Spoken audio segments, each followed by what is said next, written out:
All right, we are live here trackside, ladies and gentlemen.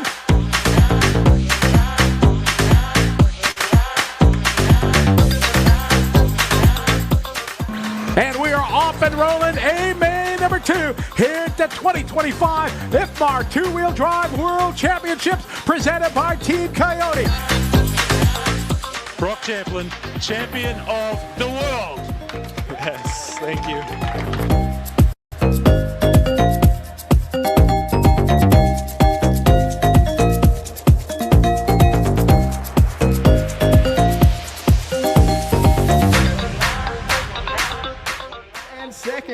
Mark trying to bring it home now. Inside line. Mark will take the win and the overall. The wife, my family, and I have some glasses there.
There we are. Good evening, folks. Good evening, good morning, good afternoon, wherever you happen to be in the world. Thanks for joining us here. Welcome to the 3rd annual season recap for the Australian RC industry and, of course, our Viewers' Choice Awards, brought to you by the collective teams of Mitch on the Mic, RC Race Media and Action RC. Something we look forward to every year. Last year, this went for over 4 hours. Today, my commitment to you is it will not go that long. Boys, how are we tonight? Mitch, welcome, mate. Newest national champion in the chat. How's it going? Yes, short course. It's obviously the premier class, undeniable. Should be a world championships for it. It's been a long road getting here to take my second title. I'm very happy to be crowned the second time national champion for truck. We'll see how many times you say that across the course of the night. I'm sure we can. We'll dig into that a bit. Matthew Seckold, RC Race Media guy number 1. How you doing? Not too bad, thanks, Scott. Not too bad. What's the story with your club, Matt? Where are we up to with Sydney RC? You guys have been closed for a bit over a year.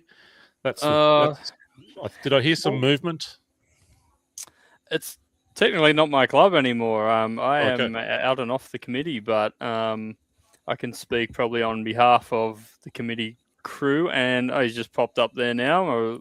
My brother, Peter, is now El Presidente of Sydney RC.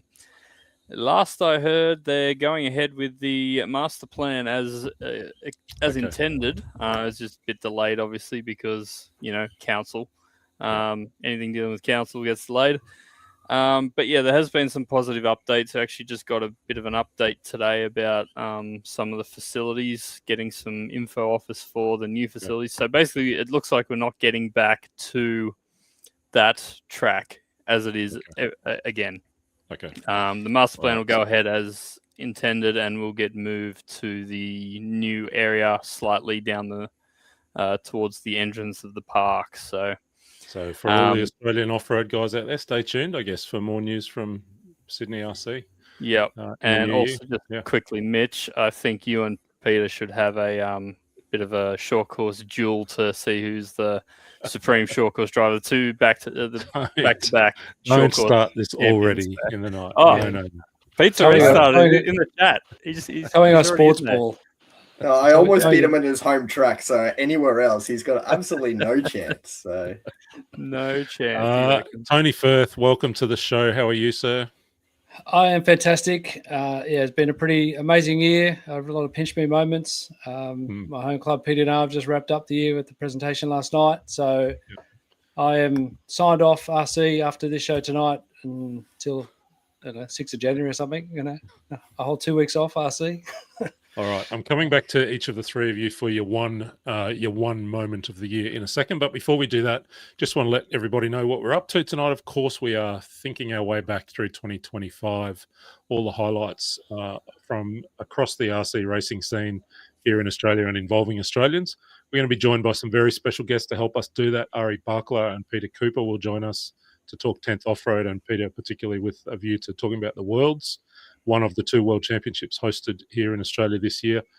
Chris Mitchell will jump in. The well-known voice of Chris Mitchell will jump in and talk to us around electric on-road. Then we'll hear from Anthony Wasson.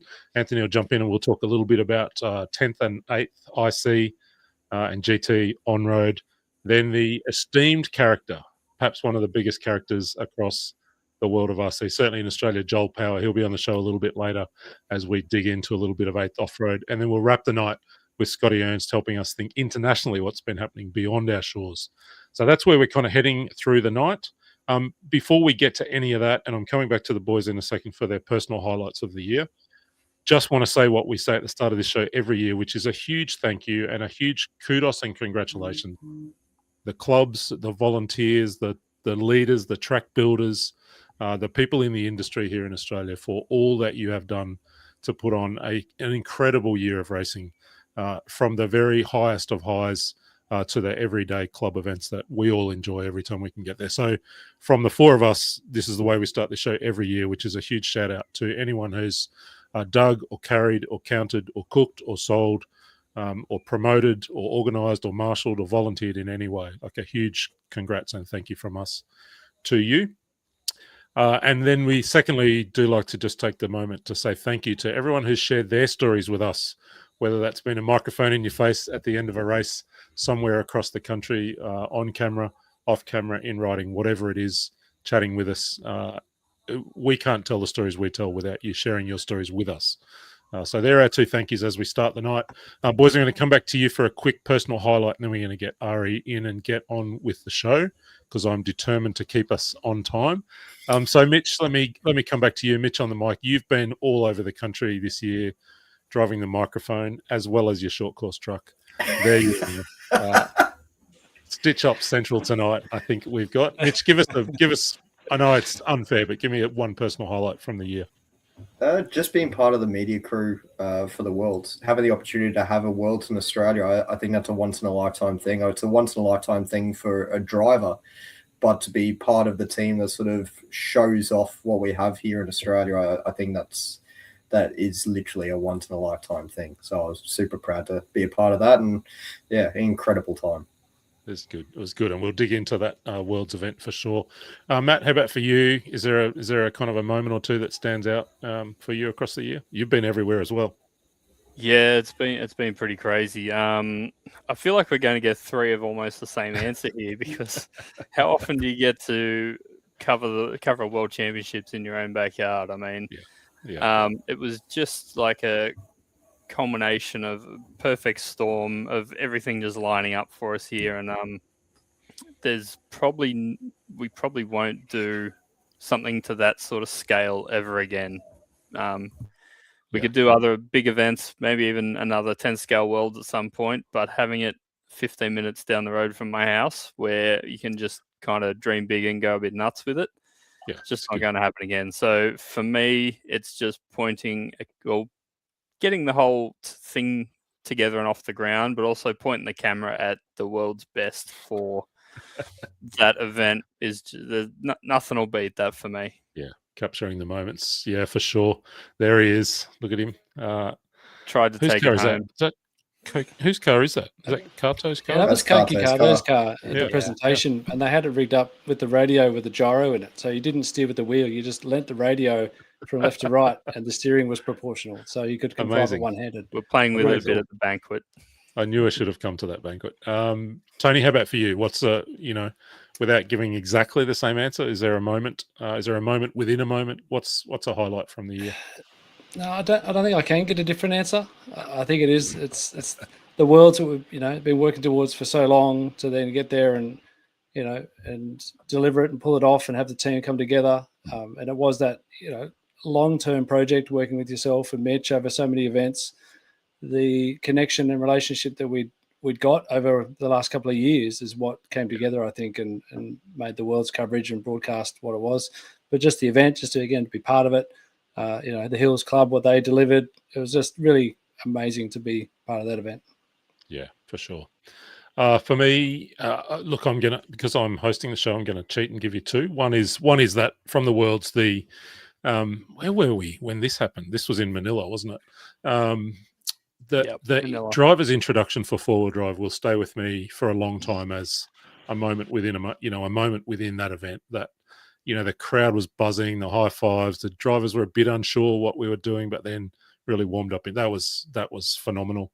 But actually, the other one was that I found myself out at Queensland Raceway helping a mate with a production car he was running, and on my way back from that, I stumbled across the Australian quarter scale oval national championships, which I had no idea was on, that one of my highlights from the year was spending the evening at the quarter scale nationals watching the finals there.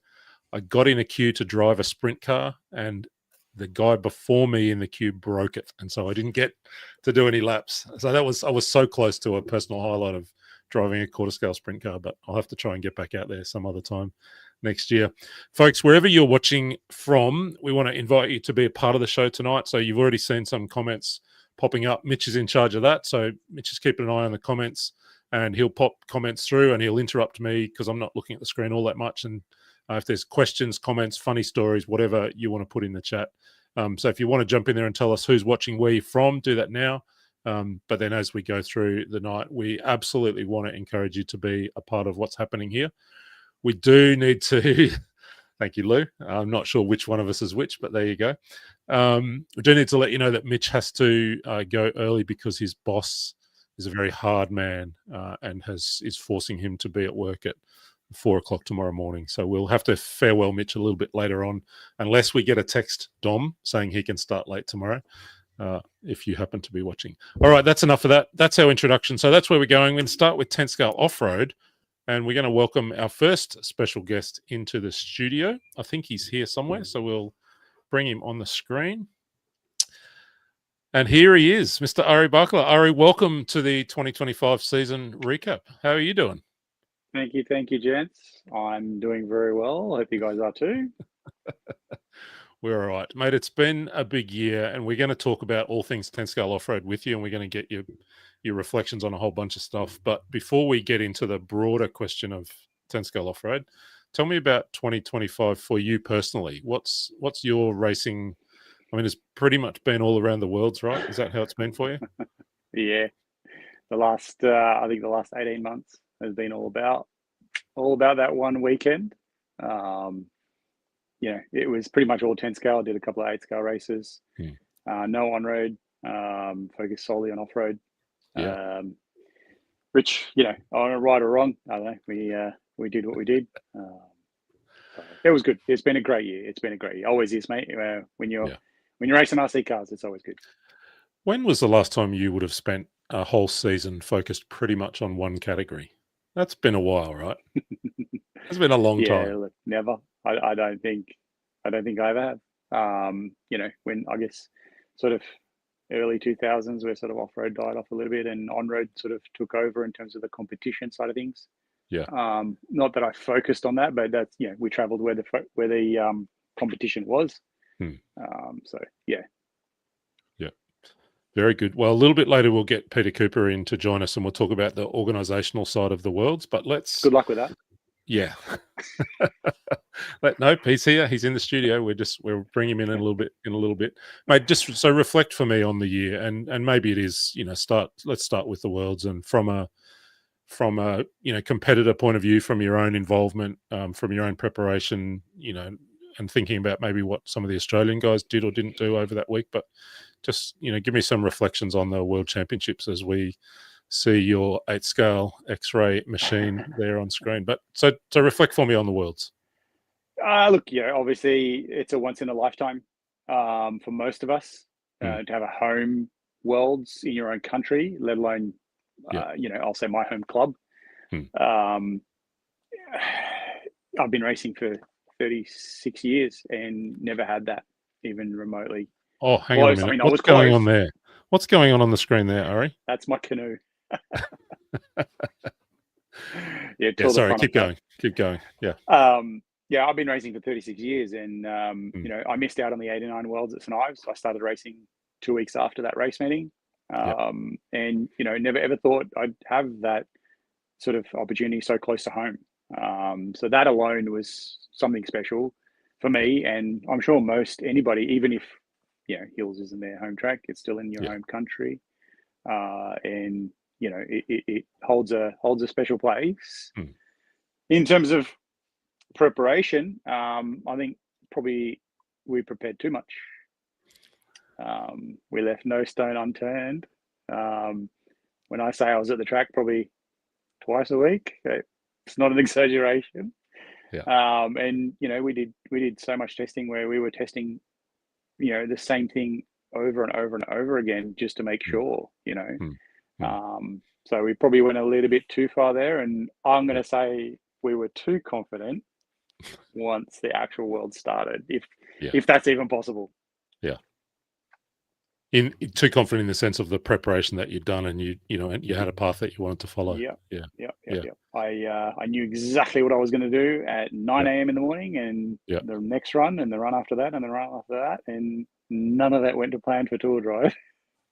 I think it was Spencer Rivkin who talked to us in an interview at the Worlds about his ego, feeling like his ego got in the way, and he was, which is maybe that same sense. He was too confident in what he wanted to do, and then wasn't kind of brave enough to step away from that. 100%. Yeah. 100%. Four-wheel drive obviously was very different from an X-ray perspective. Was that, did that kind of shift come with learning those lessons about, letting go of what you were holding on to, or was it? I think so, a little bit, yes. But I still felt like I was on the back foot a little bit. We didn't try enough in two-wheel drive. We didn't search enough. And whilst, we did obviously try other things in four-wheel drive, and it was a better result for the whole team in a sense. But even the factory guys that came, they'd, a couple of them had been once, twice. And even they said the same thing. We didn't chase enough initially. So well, that's racing. It is. So we've talked a little bit there about Team X-Ray, but talk to me a bit about Team Australia. There were obviously some high hopes, and Team Australia was a big team, right? Like half the field pretty much was Australian. There were some high hopes. There was maybe a little disappointment in a few corners, but also there were people doing the best they'd ever done at a World Championship in terms of Australian drivers. That's how I read it. Yeah, I agree. And look, unfortunately, this comes with whether it's in your hometown or you're traveling overseas. You need to sort of take it as it is and take in the moment more than anything. If you're able to do that, you sort of one, have a lot more fun. And two, you end up picking up so much. You learn so much more when you go with an open mind. Whenever I travel overseas to race, it's always with zero expectation. Sure, I might have a little bit of a goal, but I treat it as a holiday. I have fun, and then the result is the result, and we take whatever we can from that event in that aspect. You unfortunately got to watch the finals from trackside rather than being in the middle of them. No, I think that was a good thing. Is any observations about the two wins, Marcus and Brock, and their wins, without doing a whole kind of big breakdown? very, very difficult, I think, as the world should be, right? But I think being outdoors, the sun, the wind, the light, the shadows, the moisture in the morning, all of that makes it so much more entertaining, I think. So yes, whilst of course anybody would like their chance to be in the top 10, it was a spectacle from the sideline. So like you said, the four-wheel drive intros and stuff, that gave me goosebumps. Yeah, that was amazing. Yeah, that was cool. Yeah. Every time I think about it, I just think, oh, that was unreal.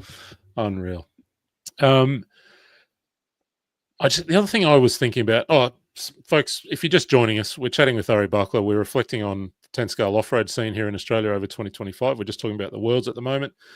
Jump in the chat wherever you're from and tell us your highlight, your 110-scale off-road highlight from this year. Was it something that happened at the Worlds, at another big event somewhere in Australia or elsewhere? Jump in and let us know. And if you've got a question for Ari, drop that in the chat as well. We'll see if we can, if you've got a sneaky question you want to kind of feed him, but we can do that as well. Ari, I was thinking about not only the Australian drivers who were ambitious for their own results, but there was a whole stack of Australians who just had the chance to do a World Championship event, probably for the first and only time ever. I'm thinking about someone like Stephen Hagensen, who, just an absolute character. Never saw him all week with a smile not on his face. People like that were just that are club racers and just were having a wonderful time. Did you get to catch up with and chat with some of the Aussies from that sense over the week? Yeah, absolutely. I mean, a lot of the guys are locals, right? And they race at Hills. Regardless of your age and your experience, it's like you say, a once in a lifetime opportunity for some of these guys. Yeah. And it was pretty cool that there was enough room to have, some extras, so to speak, to be able to jump in and just experience it. It was one thing being trackside and watching for a lot of these people. My dad was the scrutineer and he loved it just to be there. Yeah. But for guys that actually still race and, I'll say competitively or for fun, just to be involved in that, it's a once in a lifetime. Yeah. Yeah, good.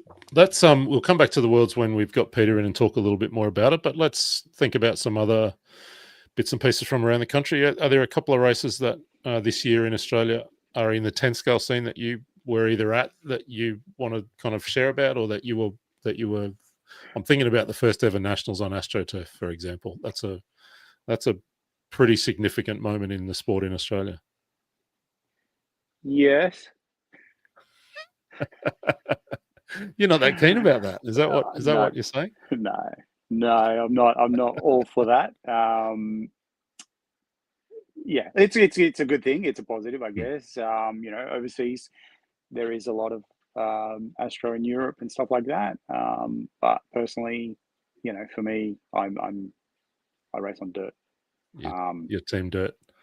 I don't even like it when tracks are oiled a lot. A little bit of oil's okay. But it's something different. I'm not going to say it shouldn't be, but it was something different. So it was good to see. In terms of other 10-scale races, mate, I raced at Hills, and Hills only for 18 months. Did you do the New South Wales champs?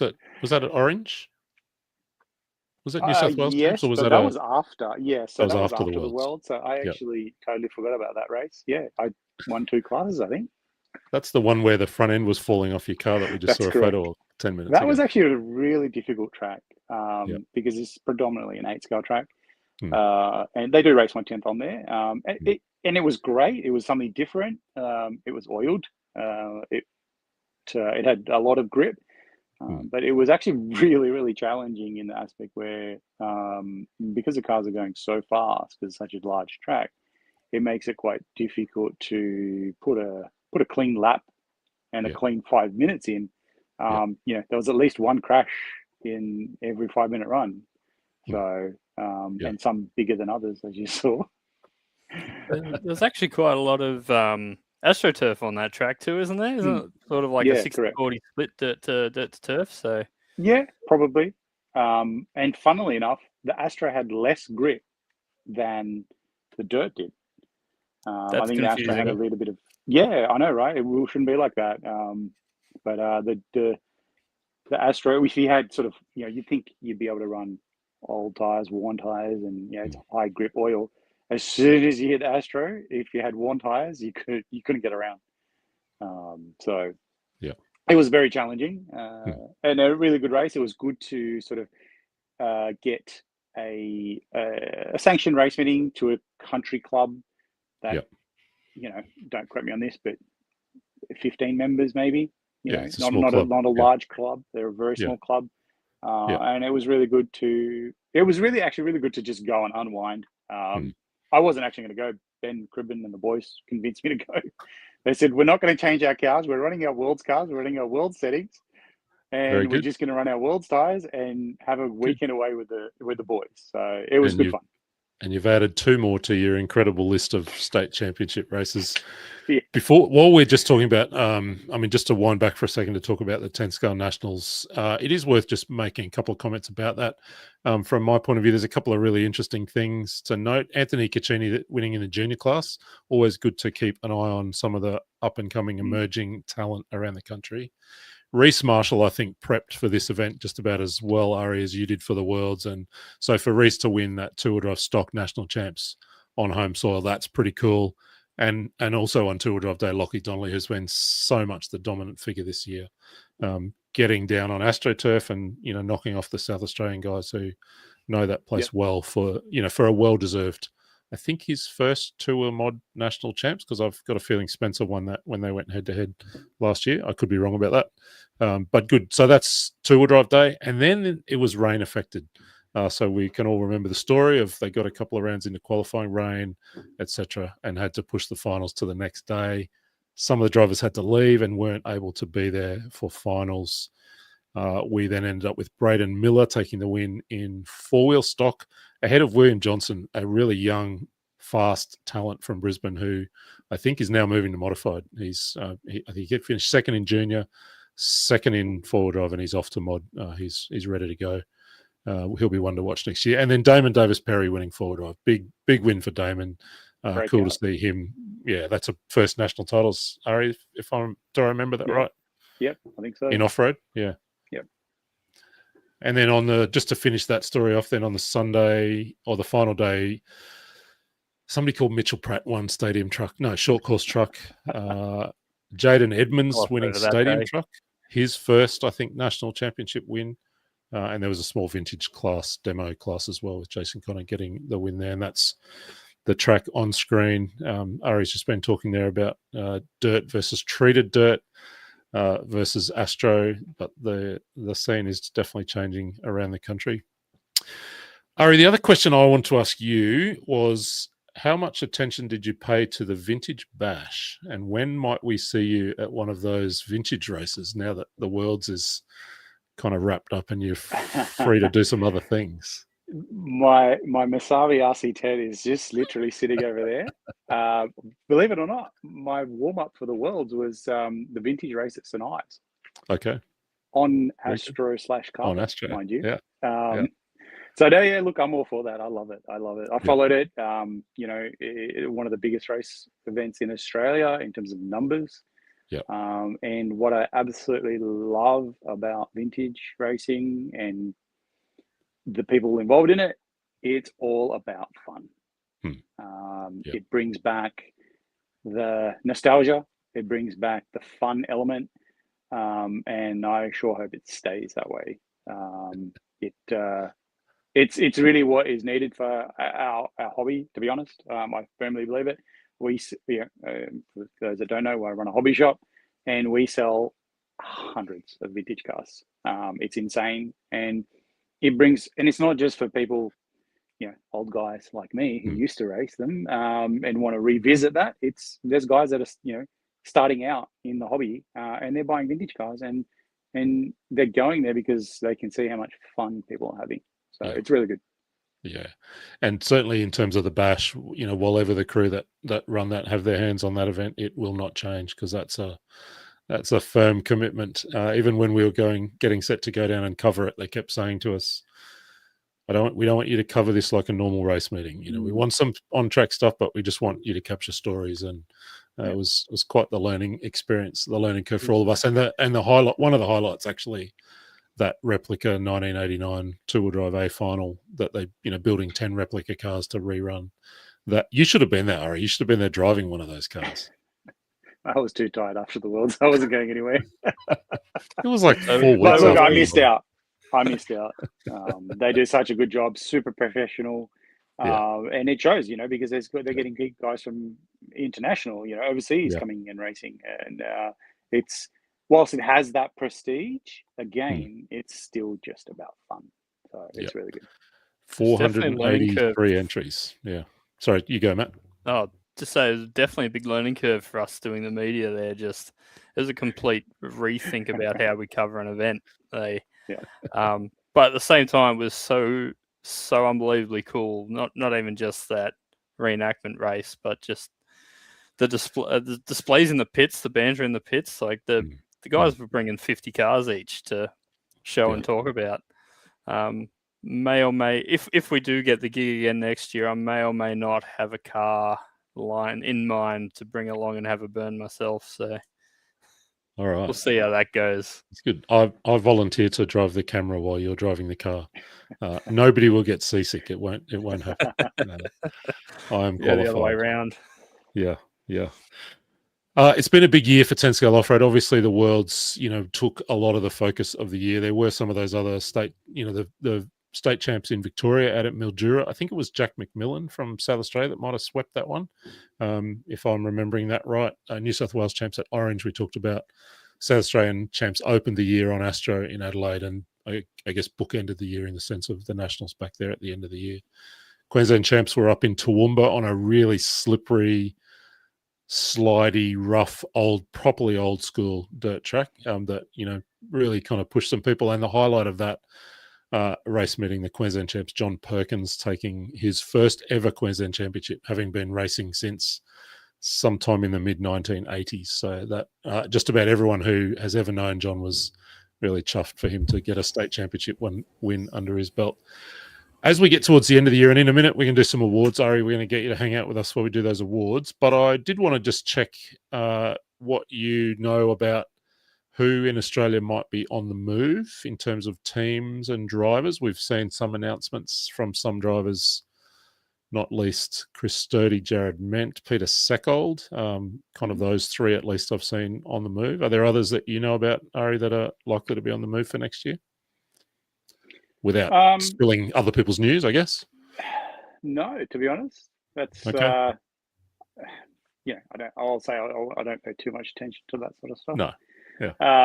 But it happens at the end of every year, and that's part of the pro scene in Australia, if we can call it that. Yeah. I think for a couple of those boys, I think Schumacher's the go. Okay. All right. We'll find out January 1, I reckon, when things can be announced.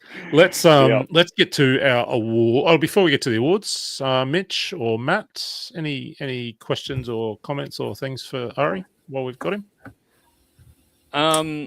Not one for Ari specifically, but we did miss something that I just wanted to touch on quickly. Back at the Adelaide Nationals. Shout out to, is it Nick at Instinct RC? Yes. Becoming part of the Australian media crew at that event. I believe that was his first event coverage. Watched a bit of it. Was away that weekend. Didn't get to watch a lot, but well done, Nick. Did a great job. And as always, with anybody else doing the filming, if you need help or tips or anything, feel free to hit us up anytime. Yeah, Nick did do a fantastic. I was messaging with him at times, and I think he was driving, running cameras, running backwards and forwards, messaging me. Mitch, you were there. You got to see Nick in action. Man on a mission. He was doing everything. Yeah, as you mentioned there, driving, camera, like literally running around taking photos. I didn't even see him running around taking photos. but he just posted a whole heap of photos as well just after the event. I went, okay, he's literally done everything as a one-man band. So he's a really good dude as well. And we should have thought about this in advance, but next year we'll have to get him into the team to be a part of the 2026 season recap now that he's officially, Matt's nominated him as part of the Australian media scene. So we'll do that. Yeah, we'll see what could make the show go any longer than by adding someone else. Probably Peter Cooper, but he's up next. So. All right, so let's do some awards, folks. As you might remember, we have been out asking you for your nomination. So we do these awards in 3 categories. Our Racers' Choice Awards, that's really the main one. Who the people of Australia have kind of nominated as the award winners. Then we've got some Media Choice Awards. That is, I guess who we think will nominate, and then our guest we invite to give some awards as well. So that's a little notice for you, Ari, if you haven't already, that we're about to ask you for your awards. But let's start with the Racers' Choice. So these are really the official nearest thing we get. I'm going to hand over to Tony to talk us through the Racers' Choice Awards for 10th Off-Road. All right, so looking at the votes, a whole bunch of people got online and submitted their votes. So thanks to everyone for getting involved and being part of that. So the event of the year for EP Off-Road, you can see it's a runaway winner. It's going to come at no surprise to anyone that it was the Worlds. So well done to Hills and the Worlds. 2025 Australian Event of the Year. If I had a little clap sound effect, I saw that before. I can play that. I'll clap. Okay. Yeah, there you go. There you go. Are we jumping into the next category? Well, let's do while we've got that on the screen, let's go to Matt for the Media Award and then Ari for his Event of the Year. So, Matt, where do we go? It's going with the fans. Well, this is an easy one, right? Yeah. Oh, and all of us had our moment. Was all the Worlds. It really sucks because being down at the Vintage Bash, it was such a great event, and I think any other year we would have had to said the Vintage Bash because it blew us all away seeing it firsthand. But once in a lifetime opportunity. To cover the Worlds, and it just went off nearly flawlessly. Hills crew just knocked it out of the park, and it has to be the Worlds, right? It's to be the Worlds. Ari, for you, your Event of the Year, any surprises? Yeah, look, I'm going to go a little bit left field. Okay, and I'm going to say the pre-Worlds. Okay. Yep. That for me personally was a highlight, but it really set the tone for what was going to be in terms of the Worlds, and it gave the club a real insight into what needed to be done, what they can do, what needed to be tweaked. I helped out a very little bit in the background. The boys did most of the work, but it was I know exactly what they went through, and for me, pre-Worlds was a highlight for me. You were unwell over the pre-Worlds, weren't you? Was that the weekend you were a bit under the weather? Am I remembering that right? Yeah, I think Saturday night was whatever we ate was not very good, and Sunday morning was not ideal, and the rest of the day was pretty average too. So I don't even know why I just said that was a highlight for me. It was certainly the whitest face I've ever seen on Ari Buckler at a race meeting. Yeah. All right, Tony, let's go on to the Racer of the Year. All right, let's bring this up here. Driver of the Year for 10 Skull Off-Road. Again, another runaway winner. Thanks to everyone who voted. And the 2025 Driver of the Year is Lachlan Donnelly, which I think is a back-to-back title for him. I don't know what happened to that sound effect we had before. It's there. I found the button. No surprise. Matt, how did the media team kind of pop up? Anything different? This seems to be going one way again. It's hard to go past LD. He just wrapped up his first 2 national champ as well. But what he did at the World's warm up was super impressive. He may not have quite had his reached his expectations at the Worlds, but he still did fantastic job there. Personal best results for him at the Worlds. But what he did at the warm up was incredible, and I think even people around the world, it helped. It got them to stand up and take notice of Aussie drivers, taking down some of the world's best there. So, well done, LD. Well done, Ari. For you, got another left field choice for us for driver of the year? Nah, has to be Lockie. 100%. He's absolutely killed it this year, and he's only going to get quicker. I do think we should just notice a couple of the other votes here on the screen. There's Mark Fisher pointing one of them out. Don Blackman, a nomination. Rob Maycock getting a nomination for Australian Driver of the Year. Marcus Kerrup, not even Australian. So there's interesting nominations there. There's definitely let's go to try and get the day off tomorrow. That might be what it is. Yes, Mitch has voted for Dom. No, hey, unbiased. Let's go to our third award, our emerging or one to watch. Tony, take it away. Yeah, one to watch. Pretty spread out on this one. Just a slight winner over the rest of the field, but the names are really interesting. Phoenix Eggleton, again, I think coming out on top as the one to watch. Has had a solid year. Yeah, what he's going to do in the next year, 2 years, 3 years is going to be super exciting. The other standout name that I saw do really well this year was Riley. And I think he can take that, second place in the Driver's Choice Awards into next year. And he should have a really good season. Yeah, there's some fantastic names on that list, aren't there? Matt, how about for the media team, media's choice? So we're actually a little bit different this time. There's one name there that will crop up later with a different discipline, but we kind of spoke about Tyler Connor, and I think that was more you guys up in Queensland. But down here, the one to watch we thought was young Lachlan Williams. Yeah. Took big strides this year and ran at the Worlds and all that sort of stuff, and just starting to show something, really getting up there with the Vast guys. So we went with Lockie for one to watch in 10 scale off road. Yeah. How about for you, Ari? Who are you kind of keeping an eye on in the 10 scale scene? Who do you think's a kind of an emerging talent to watch in 2026? I mean, obviously Phoenix and the Eggleton family do a really good job. They travel a lot of races, so I think that's well deserved. Firstly, I've watched Riley Lander West come through the ranks. More so, I guess, a little bit more in 1/8 off road. He was in juniors 12 months ago in 1/8 off road, and this year for me, he has come leaps and bounds.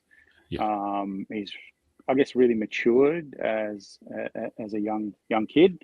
And that has propelled him right up, right up through the ranks. So, I think his name might come up a little bit later on in the evening as well on that same basis. Yeah.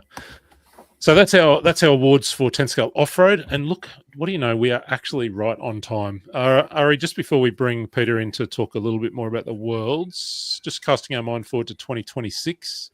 I'm interested in what your 2026 looks like, but also, I guess what you're kind of making of the 10 scale off-road scene around the country next year. Focus on fun. For you? For me, focus a little bit more on the team, the drivers. I'll say I've been quite selfish the last 18 months. And whilst everything I do for myself, does go through to the rest of the team, but I think for me a little bit more fun. I'll try and get my young boy to race a little bit more, Mason, and then do a bit more 8 scale because that's always fun, and still do some 10 scale. Built my 2026 cars, and we'll get to some club days and help out some people. I won't give too much away, but I do believe the Hills Club has got some things in the pipeline to make some changes for 2026 as well. So you can touch on that in a minute. Pete. Yeah. But it's more of the same. Just a little bit more fun and a little bit more focused on others, I'll say. You should come to New Zealand at the end of February and race on a proper old school off-road track at the first round of the Asian Buggy Championships. You would love that joint, I reckon. You would love it. That has been on my radar. But with the 8 scale Nats in Canberra and then we also have our Raw Speed round one, the Raw Speed series in Canberra as well. I think we'll focus on that and Fair enough. get ready for that one. Do we know where the Nationals is next year for 10 scale? Has that been announced? No, Mitch is nodding his head. Mitch knows. I'm pretty sure. Now, I could be completely wrong here, but I believe it's down in ACT. Okay, I would have thought it was due to be Victoria by the rotation, but there you go. We have no idea. Yeah, I think it was Victoria because the Knox crew were talking about it. Oh, sorry, for 10 scale. Sorry. 10 scale, yeah. I thought we were is- still on the 8 scale side no, of things. 8 scale definitely is Don't worry about what I'm saying. No, Yeah. I wouldn't have a clue. Okay, we don't know yet. I think it is due to be Victoria on the rotation, Yeah. so hopefully some Yeah, news will Knox, come out about that. yes. And there's a few clubs in Victoria that would put on a good show for our nationals. Ari, congrats on the year and the phenomenal effort that you put into not only your own performance but the team. And I've got to imagine that working with X-Ray International over the last year or so must have been quite a rewarding experience. Even if that the tour dive show didn't kind of go the way you guys wanted it, but that must have been a rewarding experience to work in that partnership.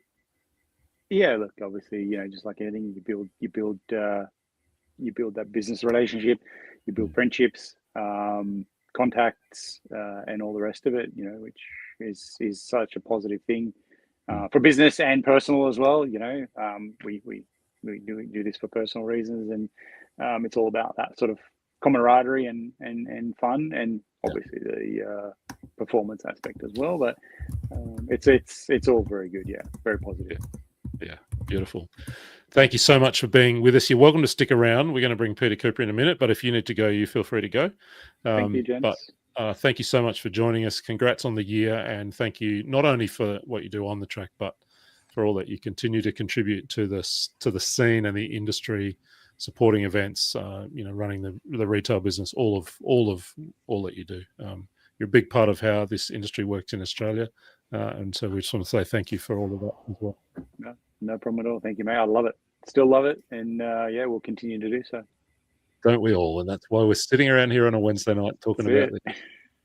Beautiful. That's Ari Barkla. We're going to bring Peter Cooper in now as we continue with 10 scale off-road focus, but we're going to welcome Peter. Hopefully his screen will not be up for too longer. We'll get a camera. Image. We can hear you. Okay. It was working, I assure you. That's all right. He hasn't paid his electricity for a while. Maybe you're better off not looking at me. Well, let's just bring him in, and we'll just have to go with no image. But as long as we can hear no him. image is probably preferable for most of us. Mate, firstly, welcome to the show. How are you? Thank you. I'm awesome. What an unbelievable year. Yeah. So tell us, firstly, let me say congratulations to.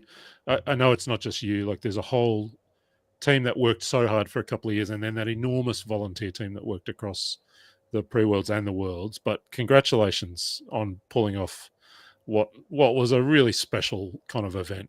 So from us to you, congratulations. Thank you. It means a lot.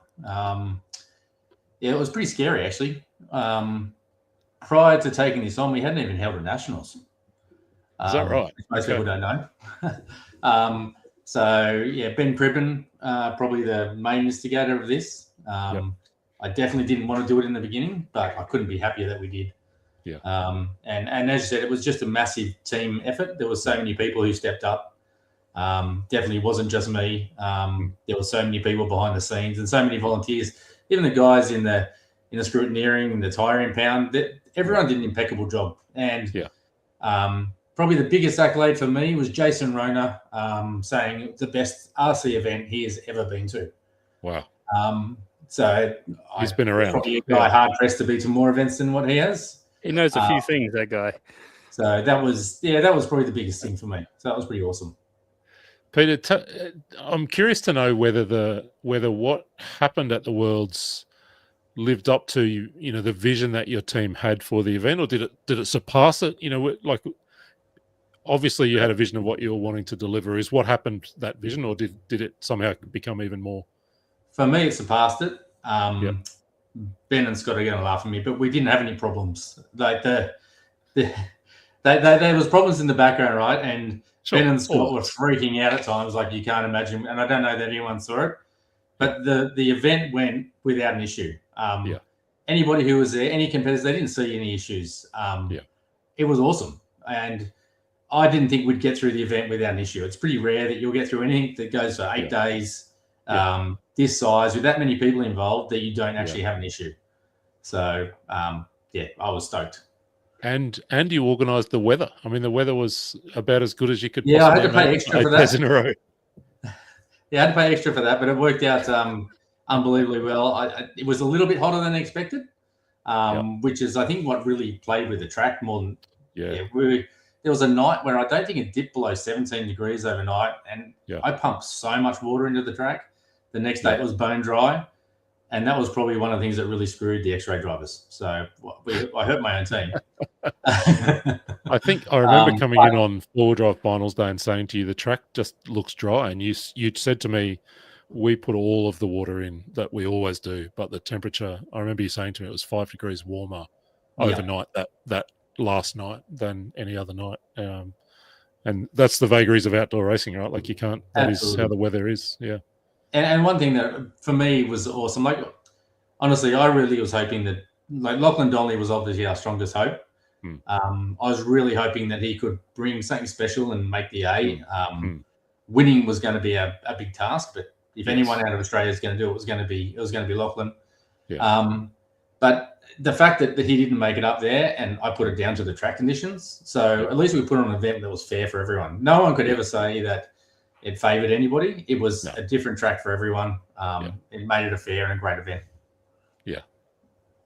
No, it was good. Tell me, Peter, were there a couple of moments, highlight moments for you across the weekend, or, things that, where for you as the whole team, kind of where you just stood back and went, that's unbelievable. Were there some moments like that?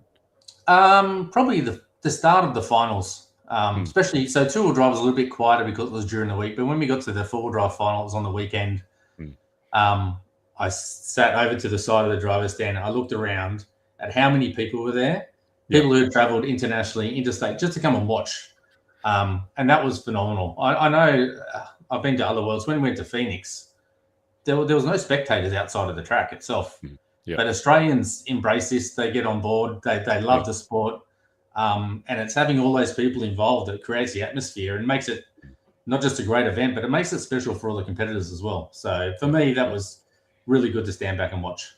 Yeah.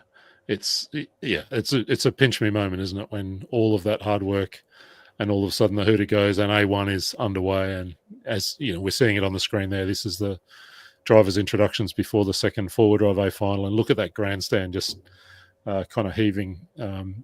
I posted a story during the week of the Worlds about the way that the whole facility screamed event. Like, this was an event. Ari used the word spectacle just before, and that, the size of the pit marquee, the grandstands, the banners, just all of those things that you guys brought together made this really, it was phenomenal. It really was a pretty special experience to see happen here on Australian soil. It was awesome. There was quite a few moments leading up to it. I was a bit scared, especially financially. Like the tent, everything. We put together a budget.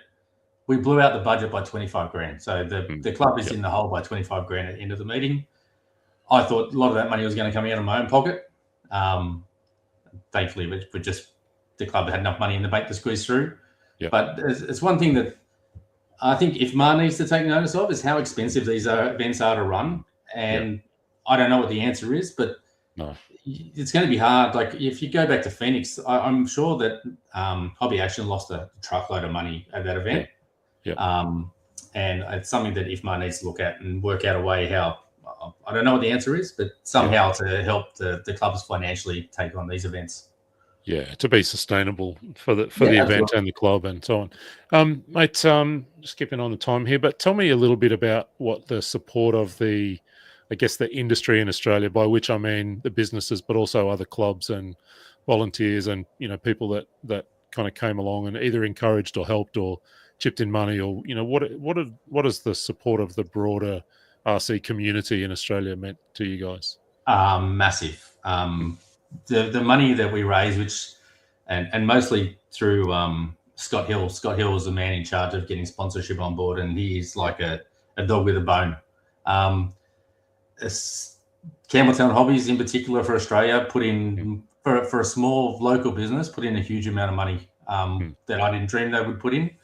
And then all the other smaller business that you'll see, Berserk, the little smaller businesses in the industry in Australia all chipped in. It was $2,000 here too, but those companies are one person. Like Berserk is one guy who doesn't make a lot of money out of this, but they put in a significant amount of money because they're passionate about the sport.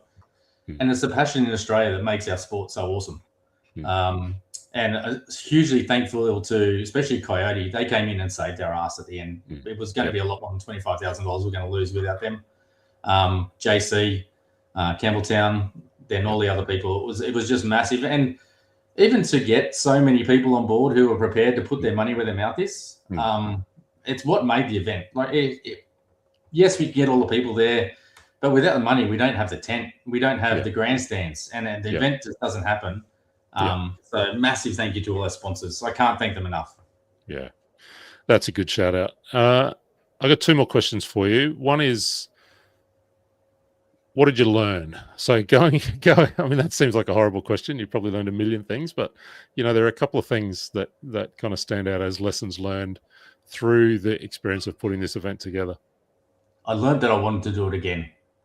So I don't know if many people know, but obviously the event where it was meant to go wasn't going to happen. And it sort of got asked if we would do it again. And absolutely did I want to do it again. So we put a lot of effort in to put another submission in. Look, in hindsight, for most people, it's probably not fair to come back to Hills, and it could be better off going elsewhere. But mate, I had so much fun that I was desperate to get it back again. We put in every effort, but now it's going to Hoodie Arena. So I'm sure they'll do a great event. And now I'll travel over there. Probably a big standout thing for me was I haven't spent much time with all the international drivers personally. There's not one of them who is rude or arrogant. They were all beautiful people, very accessible, easy to talk to. Didn't matter what time of day. They could be just about to walk up to their A final and someone would go, "Can I have a photo with you?" And they were all very receptive to the idea. I made so many friends with the international drivers. And that's probably the biggest thing I'll take away is the people I met. And the memories that I'll have forever with those people. So that was awesome. Good. That some of the comments that you've got there lead perfectly into my last question. It's almost as if we scripted this. Where to from here for Hills? I mean, you don't get the chance to host the next Worlds, but what this sounds like it's whet your appetite for kind of big race action. What's next for Hills? What can you tell us? There's lots of things. There's lots of talk. And so I don't know if any of these things are going to come about. We've been talking to Team Coyote again about running a Coyote event. They're super impressed with the level of driving and the amount of people competing in Australia, and they want to get more involved. I've been having words with a young Mitch about possible events that could come up. We'll wait and see what happens there. We'll run a hoodie race in probably March. One thing we do want to do is we want to start trying to make it fun again. So especially with the Worlds leading up to the Worlds, it became so competitive and serious at every race event that we had. It's taken some of the fun, and I can see people. It's hard for newer people to come in when it's so serious. So we need to make it fun again. We've got plans of having driver clinics. Now we have lights. We're going to try and do things on like a Wednesday night. Have a driver clinic on a Wednesday night where we'll have people who can teach you how to set up your car. We'll have people who can teach you how to drive. And then you go through on the weekend. We'll be there again to support them.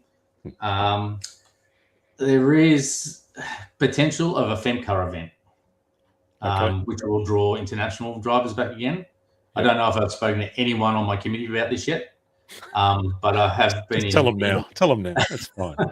I have been in talks with a few people. It would have to be something that gets voted. It could go to any club in Australia or in Asia, right? But when I want to do something, I'm pretty passionate, and I generally make it happen. So a Femca event would be pretty cool. Be nice to have some international drivers back again. And the other thing we're looking to do is maybe start a vintage class, which is once again maybe once a month we run on a Friday night, and it's purely about having fun. So as Ari mentioned, I was actually only talking to Ari about it today, is if we can get some, the ready to run cars, all the Gold Pound RC10s, put 21.5s in them, and everyone just rock up and have fun. It's not about where you come. Even Scott Hill was suggesting, let's not call the finals A, B, and C. It's race 1, 2, and 3. We don't actually care what final you're in. You're out there having fun with your mates. And hopefully that will start drawing newer people into the sport, because something I've always been passionate about is trying to get new people into the sport. We're really lacking on that. And it's something that I hope everyone together can work to do. Anyway, we'll see where we go from there. One of the geniuses of the Vintage Bash was that there were no qualifying finals. Every race was a heads-up race, and for those that wanted to race, you could race. But for those that were just there to, to wheel their 1987 Hirobo Zerda, then they could just do that, and it was perfect. Yeah. Let me check in with Mitch or Matt or Tony. Anyone, any kind of questions or things you'd love to hear Peter reflect on around the World's experience? Yeah, actually, I'd like to. It is Worlds related, but not completely Sydney related. I want to know your thoughts on the IFMA Worlds going to Hoodie Arena in 2 years' time, with the possibility of it staying in Europe 2 times in a row with the cycle and all that sort of things. I doubt we'll stay in Europe 2 years in a row. I think they'll change it. Yes, it'll be in Hoodie Arena. I doubt it'll be back in Europe in 2 years' time. Okay. I could be wrong. Might be too. Yeah. Anyway, we'll wait and see. For me, I'll actually be going to Hoodie Arena. Being part of the X-Ray team for me will be awesome. I'll probably take Matthew, but I'm more going there to hang out with all the guys who I just made a whole lot of friends with. Get out to dinner, have fun. That's what the Worlds will be for me. Are you going to race? Are you going to race those Worlds? Definitely not.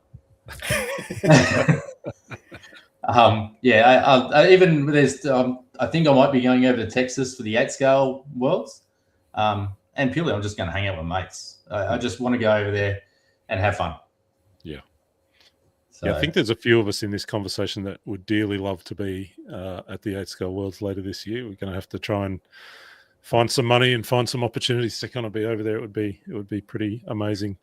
Mate, I feel like we should let you go, but once finally, I guess from us is a massive kudos. It was an achievement of a long-held vision, an incredible amount of hard work, and it was, I think, certainly I speak for the four of us, it was an extraordinary privilege to be there with you guys and be a part of seeing that event come to fruition, and seeing moments like this we're seeing on screen here as Marcus Garrett wraps up the 4-wheel drive championship. And from moments like that to the J final and the K final and the O final, and all the things you've spoken about, the atmosphere in the pits, all of that was able to happen because of the work that you guys did. And so a huge kudos and congrats from our team to your team.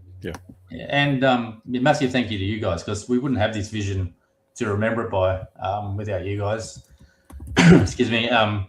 As Tony knows, I'm not one who watches too many videos. I know he complains. What do you think of our video? I'm like, sorry, mate, I haven't watched anything. I haven't watched a lot of the Worlds. So, Tony, well done. You guys were as big a part of the team. It was huge. And now we've got something to remember it by forever. I'll be able to show my grandkids, this is what we did, and they'll be going, oh, that's pretty cool. So thank you. Really, really thank you. And thank you for letting me come on tonight. I love our sport, and hopefully we've got some bigger and better things to come in the future. Well, we look forward to whatever it is that the Hills team put together next, because that was certainly a pretty magical experience. We're going to say thanks to Peter and let him go. And I think we've farewelled Ari as well as we work our way through the night's show. Thanks again to Peter and the whole Hills crew for all that you did. You've been working for 2 years. They've been working for 2 years to make this happen. This is not, didn't wake up in January and go, hey, let's put on a world championship. It's been a 2-year epic effort. The miracle has happened, folks. We are halfway through the night, and we are absolutely on time. In fact, we're 3 minutes ahead of schedule because we're going to invite our next guest straight in and continue on. We barely have a moment to say farewell to Peter before we welcome Mr. Chris Mitchell to join us in the studio. I think he's floating around. So if Tony's still with us, we'll get Christopher Mitchell. Oh, that works. And there he is. How are we? Chris Mitchell, welcome to the 2025 season wrap and awards show. Thanks for joining us. Thank you for having me. I'm honoured to be asked to come and be part of this, and nice to represent the Lockdown Hat crew. Mine's cooler because it's actually too big for my bloody head. Could you believe? I got a fat head, and it's actually I've got it buttoned all the way up. If I could get out of the seat, I'd show you, but I'm pretty jammed in here. But I'm honoured to be part of the show, so thank you for having me. So, I mean, just give us a little tour through your year. I mean, you talk about car racing for a living, pretty much, don't you? So, just for those that don't know your story, what's the Chris Mitchell 2025 kind of year look like? Tony's got the right hat. I like it. There we go. Tip of the big hat to Tony. I'm probably one of the. I count myself as one of the luckiest blokes around, because for anyone else who does this and is passionate about our hobby and about RC racing, you go to work and you talk about car racing and you get told off. Well, I go to work and I talk about car racing all bloody day long, and they tell me to do it more, and then I get to do it on the weekend. And people ring the office and I get to talk about car racing to them. So I'm very lucky with my role. For you don't know, I work for Perth Motorplex. For 4 out of the last 5 years, Australian Speedway Track of the Year, 3 in a row. Just saying. Just saying. And it's so good to probably be the premier motorsport destination in Australia, and I get to put my little spin on the place and do my little things.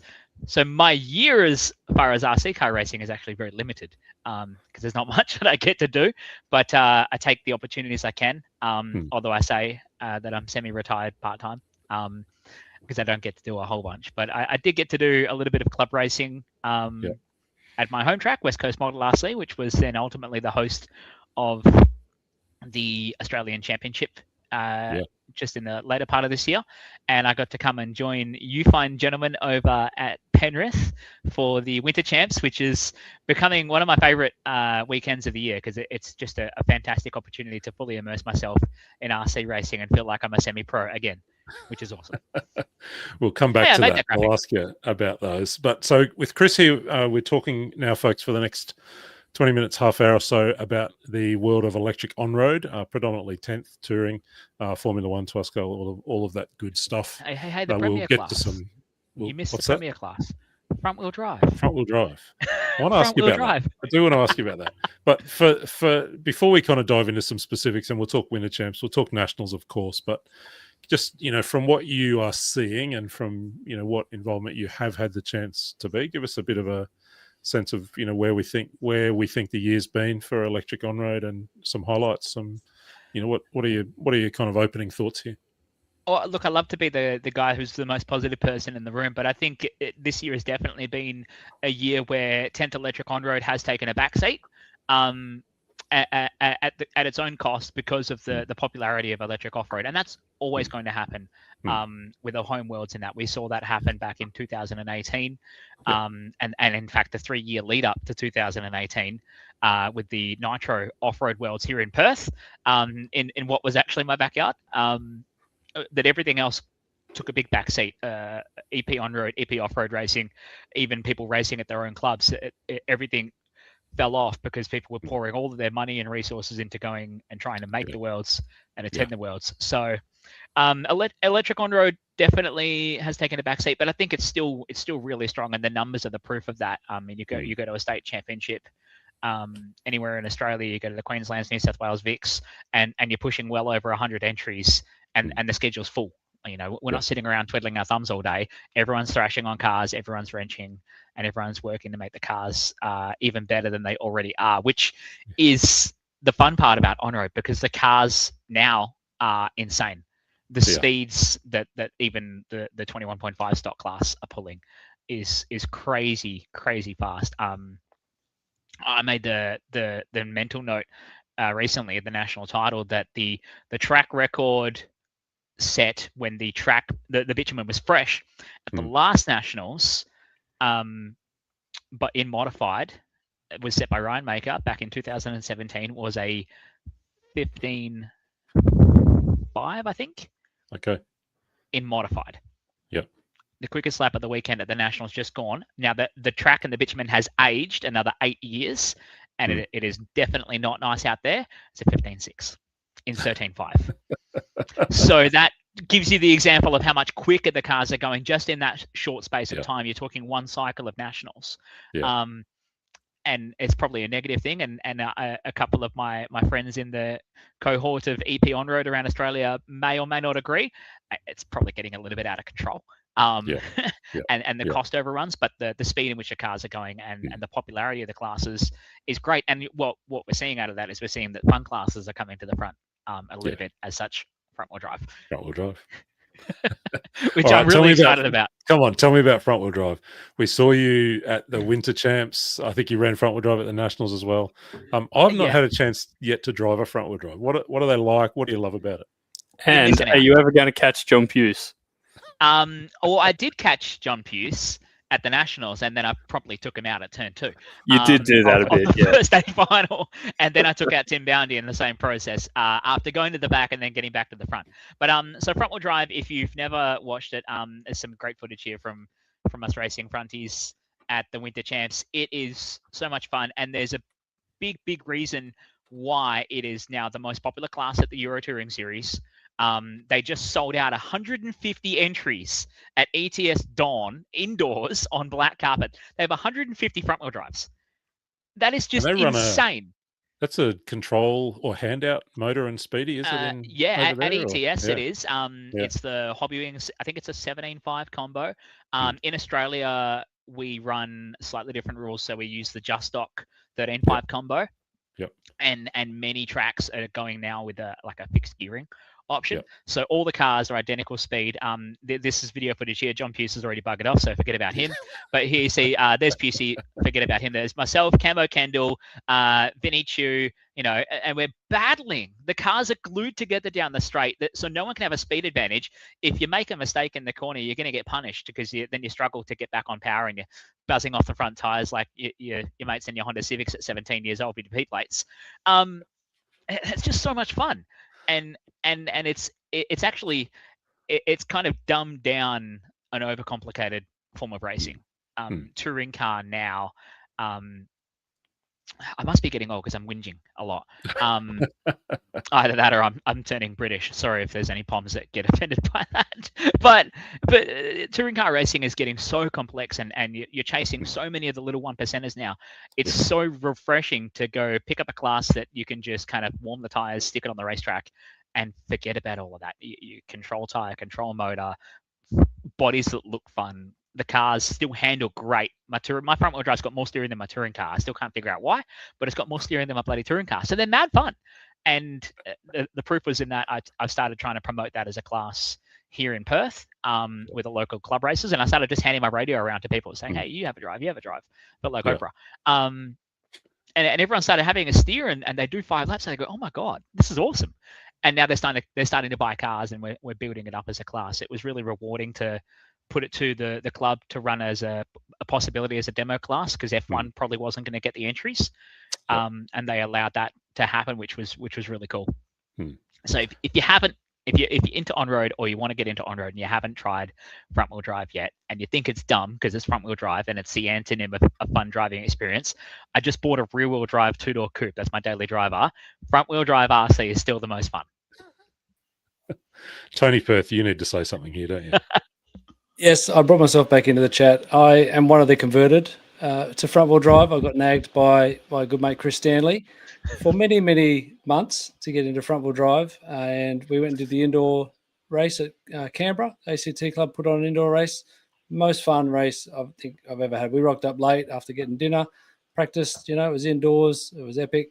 And then still probably my most memorable moment of on-track at the Winter Champs when Chris was being silly buggers with me and tried to block the track and the pit lane, and I went through his legs. Nothing's going to top that. But yeah, I love it. Still race it every Tuesday night, and I do think though we should go back to 17.5 in Australia. I will chuck that out there. Chris is running 17.5 and I turned my throttle down, and it's just so much more fun to race door handle to door handle. The cars just seem a lot easier. And again, like what Peter Cooper said earlier, trying to get new people in to the sport and into the hobby and have fun, just taking a little bit of the edge off with a slower car makes front wheel drive so much more fun. So yeah. Folks, wherever you are in the world, welcome to the Front Wheel Drive Show. This is where we talk about I should get mine. It's over there. No, welcome. Wherever you are in the world, we're reflecting, of course, on the 2025 season here in Australia and beyond, handing out some awards. We're chatting with Chris Mitchell, who's a voice well known to racers around the world from commentating such things as the 2018 World Championships and others. And we're talking about electric on-road. We've just been reflecting there on front wheel drive. But Chris, talk to me about there were a bunch of state championships across the year in Bundaberg, and in Sydney it got rained out and rerun and all sorts of things. But the Nationals felt like a real highlight event in electric. You were there. It was in your hometown. You've talked about that. Tell us a bit about that Nationals event and, pick out some of the key performances or, things that you noticed at the Nats. Certainly a national title, when you talk about in any motorsports discipline, is usually the highlight. It's the pinnacle of what people are hunting for. Everybody wants to have a crack at potentially being crowned an Australian champion. I am unfortunately the most competitive person I know, and I struggle to take my foot off the gas a little bit. So building up to an Australian championship, there was a lot of local guys doing a lot of testing. I was listening to Ari before, and it kind of felt like that as well. Every opportunity in the middle of winter, I'm going, when are we getting on the track? When can we go? I drove, and I live a fair way out of town now, and I'm driving more than an hour each way to get to the track, to get there, just to have it to rain and then go to the pub anyway. So, which happened on more than one occasion, but it was really cool to see the amount of work that the West Coast Model RC Club put in. It's a very, very small community here in Western Australia. Many will say that we're still stuck in the 1970s, and many will agree. We're more than just 3 hours behind at the moment. But with such a small community, it's really hard to find a good base of volunteers and people to run these clubs and run these events. So for West Coast to get up and do what they did, I really tip my hat to everyone on the committee. Neville, who in his retirement age it just committed so much time to hosting the event, and Chris McKenna and the likes who stepped up. Nick Motter, I'm the club president there at West Coast. It's a really unique club in West Coast. It's the only club in Australia that's actually got two different disciplines on the same property. So the dirt off-road track and then the paved on-road track that's been there since the 90s. Okay. Being originally a nitro track, which it survived until its unfortunate closure with the local council in the early 2000s before it kind of sat dormant, and then West Coast expanded and took over and started running on-road. It's such a great facility that a lot of people in Western Australia don't realize how lucky we are to have this great facility and a great club. And it's the only show in town at the moment. If you want to race EP on road, there's one track in the whole state. Yeah, and it's that. Okay. And I'm a bit fearful of that because I've seen tracks go down the Gurgler before. But we're very lucky to have the place, and the build up to the Nationals was pretty intense for a lot of people, putting in a lot of work. But I think the reward was seeing so many people coming over and enjoying the track, and talking to people like Braden Stanley after his first battery pack. He walks down the stand and he goes, "Yeah, this place is cool," because it's such a fun track to race on. Yeah. So pick out a couple of kind of highlight performances from those. Now, I've got the results here in front of me. I'm looking at the podium in 12 scale 13.5. Lachlan Pearson, Logan Rintoul, Michael Stone. What a podium! But there were some powerful performances, weren't there, across a number of classes? It absolutely was. I was an idiot and decided to race two classes, so didn't watch too much of the other racing aside from wrenching on my own cars. But 12 scale is really cool there. 12 scale are hard to drive there. That thing is rough as guts for a 12 scale when you're getting down that really low ground clearance. So it's really difficult to race. I think Ed Clark won the last Nationals there in 12 scale modified back in 2017. Okay. And he's at like half throttle down the straights, because if you hit it any harder, the car just wanted to ski jump off the face of the earth. So yeah, it's pretty cool to see that that go down and see 12 guys actually running at Bayswater again was pretty awesome. A standout for me was watching Michael Stone. You know, there's many times we've seen him go to events, and I've been watching him for years now. You know, at some of the events I've been able to race at, and he's always had mint speed down the straights, but something's not been right, or he's had something a little bit missing in the corners. But it felt like the Perth Nationals was the event he finally was able to put it all together. And I know he was talking about, you know, they just had the new X-Ray come out just weeks before, and Nico was there, so they had great support with the chassis. But it was certainly the weekend that Stoney put it all together. I knew I was cooked after the first practice session, because he rolled out there first battery pack on the track, and he went a tenth quicker than anyone's ever gone in 13.5 at that track on his first ever battery pack. And I said, okay, this is the game we're playing now. Okay. But yeah, it was really cool to see him do that. And then young Mr. Rintoul. To be that good in 21.5. Definitely one to watch in the space of electric on road. He was just exceptional. And I don't know, he could win the lottery and his facial expression wouldn't change. You know, I think he probably has either a mental fortitude that is just unseen in our game, and hopefully that doesn't change as he grows older, because there's one thing that happens with young talent, and they usually hit puberty. They discover women, they discover all the fun things else you can do in life outside of RC racing, and suddenly your RC career looks very different. But yeah, time will tell, because he's an exceptional young driver. Yeah, and I think we'll probably see him stepping up to the next class next year. We'll talk about next year in a moment. Good to have Nico.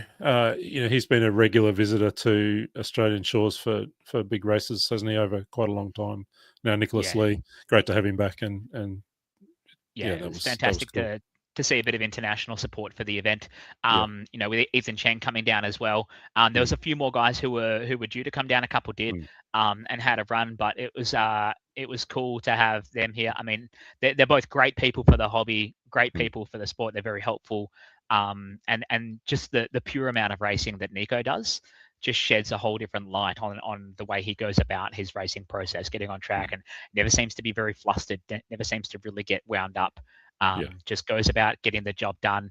I mean, there was that moment of frustration in the A finals for modified, where he and Braden Stanley came to blows, and that was dealt with swiftly at the event. But even then, you know, Nico drove around and did what he needed to do. I watched him drive around with a body tuck for 4.5 minutes. Okay. Like, it was really, really interesting to watch that happen, because he was just rock solid. He did not move from his race line. He did not budge. And he knew at that time, like Jeff Hammond was leading the race, and he'd put himself well and truly in contention to win the national title. It was going to go to A3. Nico just had to get around. Didn't need to do anything stupid. And that thing sounded horrendous. I was waiting for his tire to explode.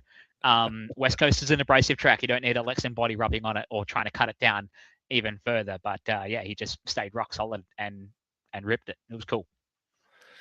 Folks, wherever you're watching from, we're chatting with Chris Mitchell. Jump in to the comments on Facebook or YouTube. We'll see them all. Drop a question for Chris, or your own reflections on the electric on-road scene in 2025. Maybe a standout race meeting or event or performance for you.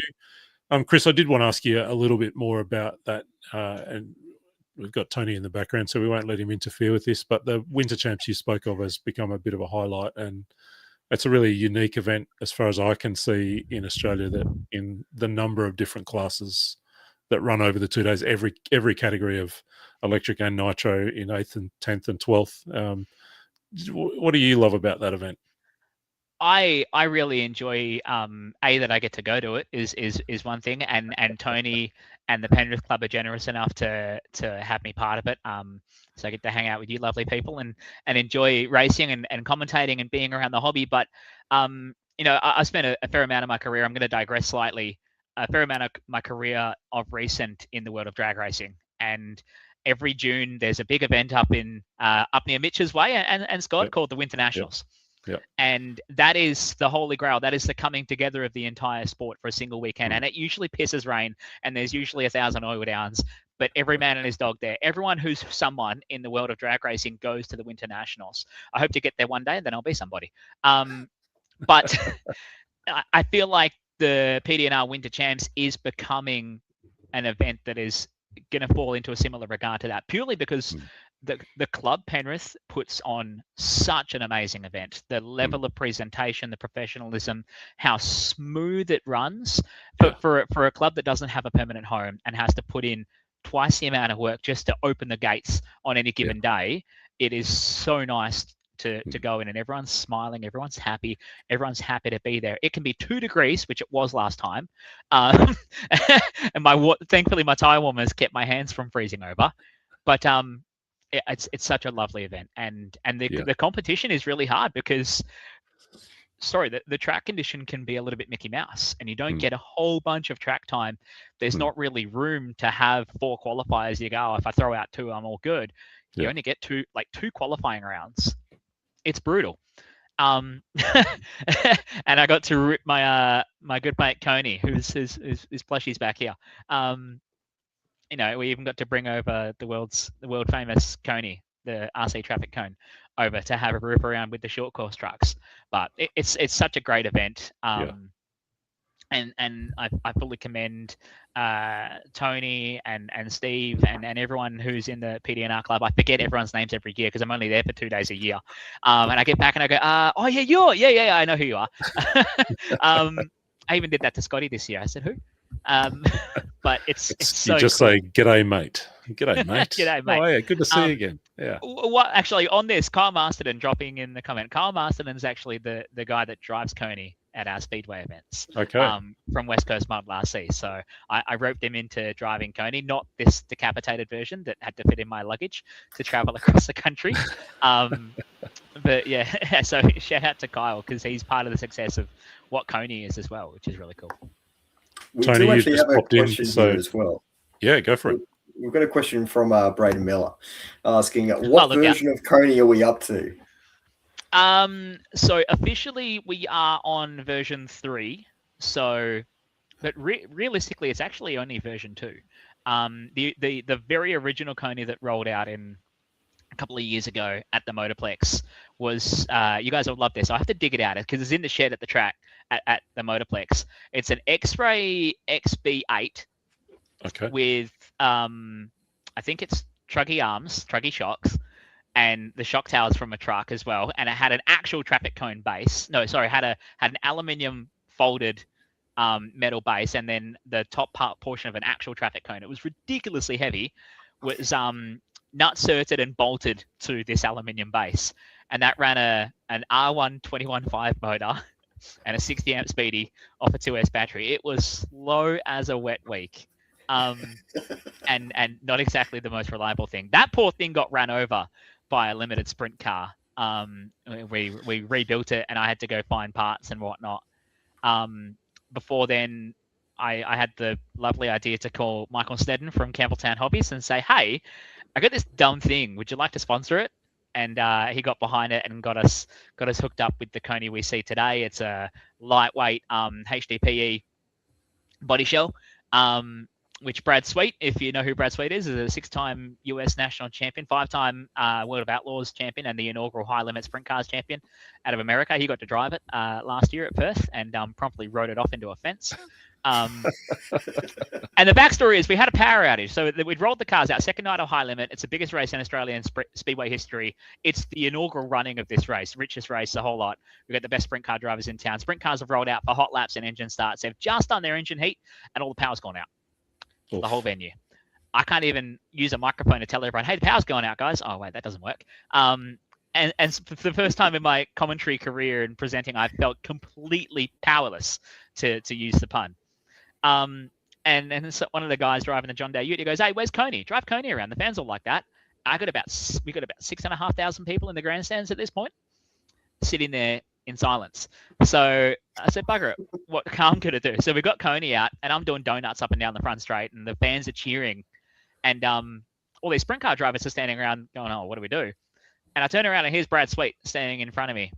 And the fun part about this is at the Motorplex, we had all the mules, which are the quad bikes and golf buggies full of tools and stuff, all parked on the infield. So I'm 5'5", and I can't see over the top of the mules to see turn 2, standing on the front straight. Well, Brad Sweet's like 5'2". So they call him the big cat for some reason. My Maine Coon's larger than him, I think. Boris is around here somewhere. And so I go, oh, here, this would be a great idea. Let's give Brad Sweet the radio. And the front straight starts cheering for him, and he drives it out onto the speedway, drives it around, just goes thwack straight into the concrete. And there's a photo of Coney completely sideways in the air like that, doing the Tom Cruise, because I was inverted, impersonation. And it was a HDPE body, but we spray painted it, and paint doesn't stick well to HDPE. And so it was like an explosion of paint flakes, just poof, everywhere. And that's kind of one of the things that made Coney as famous as it is now. But it's pretty cool. Folks, wherever you are in the world, welcome to this season review of radio-controlled traffic cone racing here in Australia. You always knew I was going to be the guy to get us off track. Coney has his own social media. You can find him. Tony, you just popped in before when we were talking about PDNR and the Winter Champs. I feel like you had a question or a comment there. Yeah, I was just going to add this is a silly, random idea and conversation with Chris about bringing, the world's most famous RC car to the Winter Champs. And Chris is like, yeah, I can bring it over. And talk about crowd favourite. Coney was an absolute hit at the Winter Champs. It was. One little, perfect golden moment of getting people into RC thanks to Coney. There was a whole bunch of kids on this family fun day on Saturday. So I took Coney around and got him to pose with all the kids for photos. One young 9-year-old girl loved it. She was there with the dad. They'd seen the event advertised in the local paper, come down and check it out. The following Tuesday, they came back and had a look. And so we gave them a drive of our test drive trucks. We got some banged up old short course trucks, thanks to Toyo Tires, who donated them a few years ago. She had a drive of one of them, broke it, gave her another one, had another drive. 2 weeks later, they were back with their own RC car, and they've been to every Tuesday night since. So, that's awesome. Motorsport and RC, it's all the same. And if you just keep it fun, that's what gets people hooked. So thank you, Coney. Thank you, Chris. And thanks to Ava for getting involved. All right, we came into this segment bang on time. We're in massive danger of being way behind time at the end of it. So I'll try not to. We're going to can't imagine why that happened. I do love, Chris, that I can ask one question. You can talk for 20 minutes without taking a breath. It's fabulous. Mate, we're going to do some awards. So let's jump in and think about some awards. So our Racist Choice Awards, our Media Team Awards, if Matt's still kicking around somewhere, and then we'll invite you to offer your own awards as well, and we'll do what we always do, which is go with the slideshow and start with the EP On-Road event of the year. Once Tony grabs that slideshow for us, I'm going to go over to you, Tony. All right, EP On-Road event of the year. It was actually a tie. I'm not sure, but it could be the first time in history I think we've had a tie in the races votes.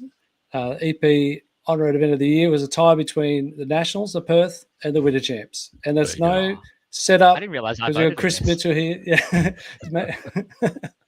Well, maybe you can be the casting vote, Chris. Put you on the spot if you haven't voted. Racer's choice. It's a tie. Don't go too early.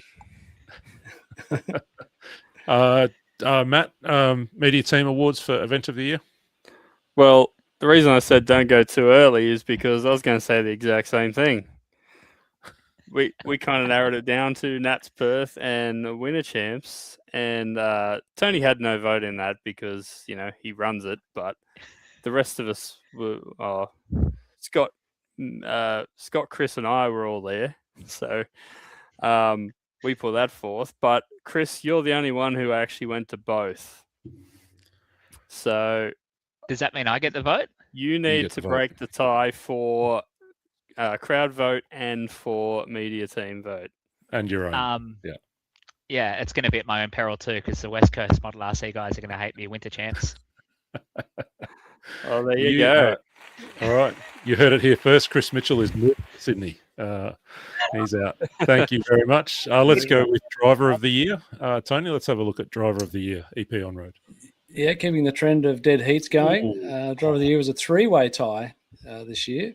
So it is Logan Rintoul, Michael Stone, and Jeff Hammond came out as the three equal winners. So well done. Wow. That's fair. Yeah. Matt, did we land anywhere? Quickly, just a quick shout out to Ray Zarb. Somehow got a vote in there. I'm not sure if he old and clicked the wrong button or what happened there. But on your Ray. Good on you. And Ray was one of those volunteers at the Worlds that we talked about earlier that was just there all day, every day. Incredible. So that's worth a vote on its own. Matt, did we land anywhere on this one? Driver of the year? Not really. No, we're getting splinters in our butts this year. It's too much fence sitting. I kind of lean towards Michael Stone. He's a good friend of mine. I don't know how much it meant to him to get his first national 13.5 title. Jeff Hammond was thrown up as well. Logan's had a great year, but I think it has to come down to one of the other two. Who do we go with, fellas? The New South Welshman or the Queenslander? It's forever the question here at these meetings, isn't it? No, you've got 5 seconds to decide, and then I'm going to go over to Chris for his driver of the year. Who won more events this year? I don't actually know. Oh, there's not been a dominant figure, has there, across across all the events? It's been one of the fantastic things about this category of racing this year. So many different people have won races. Maybe Logan's won more races than anybody, but yeah. You took too long. I'm going to you, Chris. Who's your driver of the year? Jeff Hammond beat Michael Stone at his home track in 13.5, so Jeff Hammond. There you go. Jeff Hammond. Yes. Thank God Chris is here. We're actually getting stuff done. That's right. That's the first time that's ever been said in my life. The latest, but he's getting us back on track now, so you're evening out. Which leaves us with the one to watch, the emerging talent, Tony. Yes, one to watch. And again, a bit of a runaway leader here. And big congratulations to Logan Rintoul. He was the one to watch last year, a really great year in 21.5. He has stepped up to 13.5, and everyone's really keen to see how he goes in 2026. Yeah. Matt, is that where we landed? We landed on the same one here, mainly because why he didn't get racer of the year was because he's definitely going to be the one to watch with the step up to 13.5. He's been pretty dominant in 21.5 for a while, and we know personally, being down at PDNR, watching him wheel the GTE car, that he has potential to drive fast cars very fast. Yeah. So we've been waiting for him to step up out of 21.5. So this is he's doing it, and it's time to watch him. Excellent. Just to jump in quickly, just one more name that's quite new is Logan Dean. Who've got a couple of mentions. So he's only been in on-road for a few months. His dad's run large scale speedway, so he's raced a bit of that. He's been doing PDR Tuesday nights for a few months, and they did juniors at the New South Wales Titles rerun, and he won juniors the first time. He'd only had the car for 2 weeks. So that's another name to keep an eye on next year. He's only like 9 years old, I think. Yeah, that is. Yeah, good shout out there. Chris, is there one to watch for you?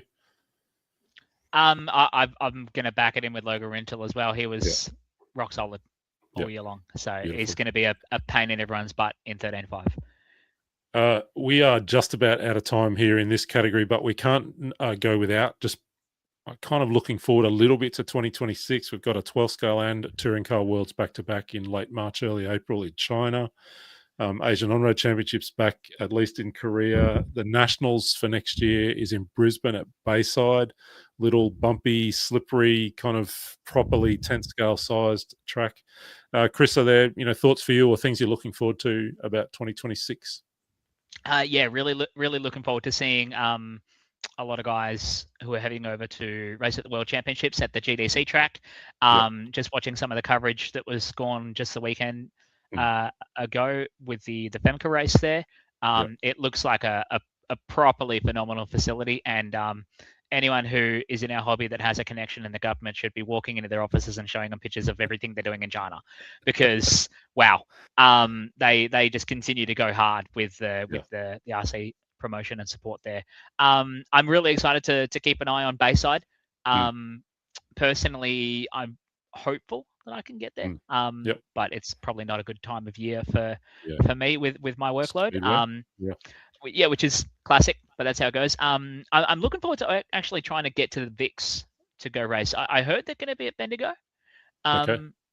And so kind of excited for that. A couple of good friends in Victoria, and a couple of pretty wild races, Scotty Too Hotty and the likes of that. They're always fun to be around. So I'm personally excited to go do that. And then I'm keeping a close eye on the Go Bay side. There's a few people that are watching that one closely.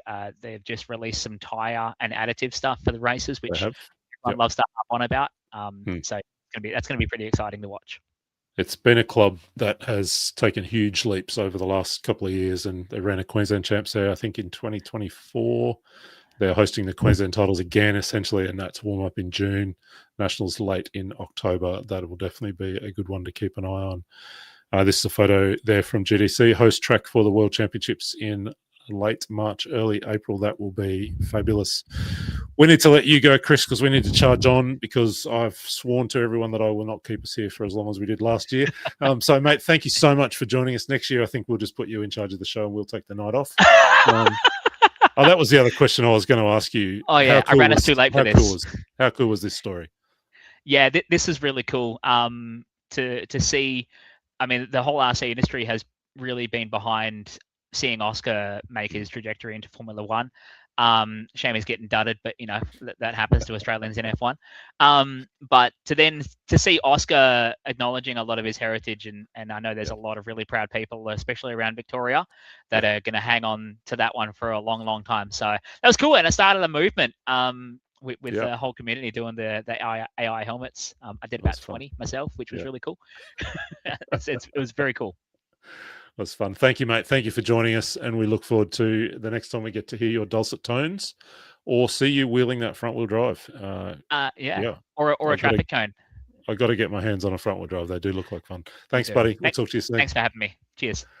That is Chris Mitchell, one of the great voices and characters of this sport here in Australia, and that's our reflection on 10th scale and 12th scale electric on-road. We're going to stay on the bitumen now for a quick detour over into the 8th and 10th IC, a little bit of GT, as we welcome our next guest to the studio. First time he's been with us, Mr. Anthony Wasson. So we'll bring Anthony on in. There he is. G'day, mate. How are you? Yeah, good, thank you. How are you? I'm all right. We're having a fantastic time reflecting on the year. So we're going to jump straight in with you. And it's been we'll start on the personal side, and then we'll think more about the kind of the broader category of the IC and larger scales on road. But you've had a big year, right? Yeah, big year, a lot of travel, bit of heartbreak in some events, but I ended off the year pretty well at the Nationals, so I have to say a lot happier now. Tell us about some of those events you've been to outside of Australia before we get to the Nationals. Where have you been this year? Yeah, so headed over to China for the Sunpowder SIGP International On-Road event. So actually a money event. So it is a money with quite a bit of prize money. Sunpowder do pretty well to offer about $25,000 in USD. Okay. So you can expect that it attracts quite a lot of big names. So including our own Jesse Davis. You had Bruno Coelho, you had Cookie Cardo, you had a lot of people come around, and then the racing there was really, really good. I have to say pretty strict too, especially if you're an EP driver. They were doing quite a lot of motor teardowns, obviously with that sort of prize money. They want to make sure everyone's racing fairly, but that facility is amazing. Like, that was the 2017 Off-Road Worlds. So they already had experience of running a massive event. Yeah, good. This is you there at that event, is that right? This is where we've got this photo from? Yeah. That's right. So it's, like I said, it's part of the Sunpowder battery facility.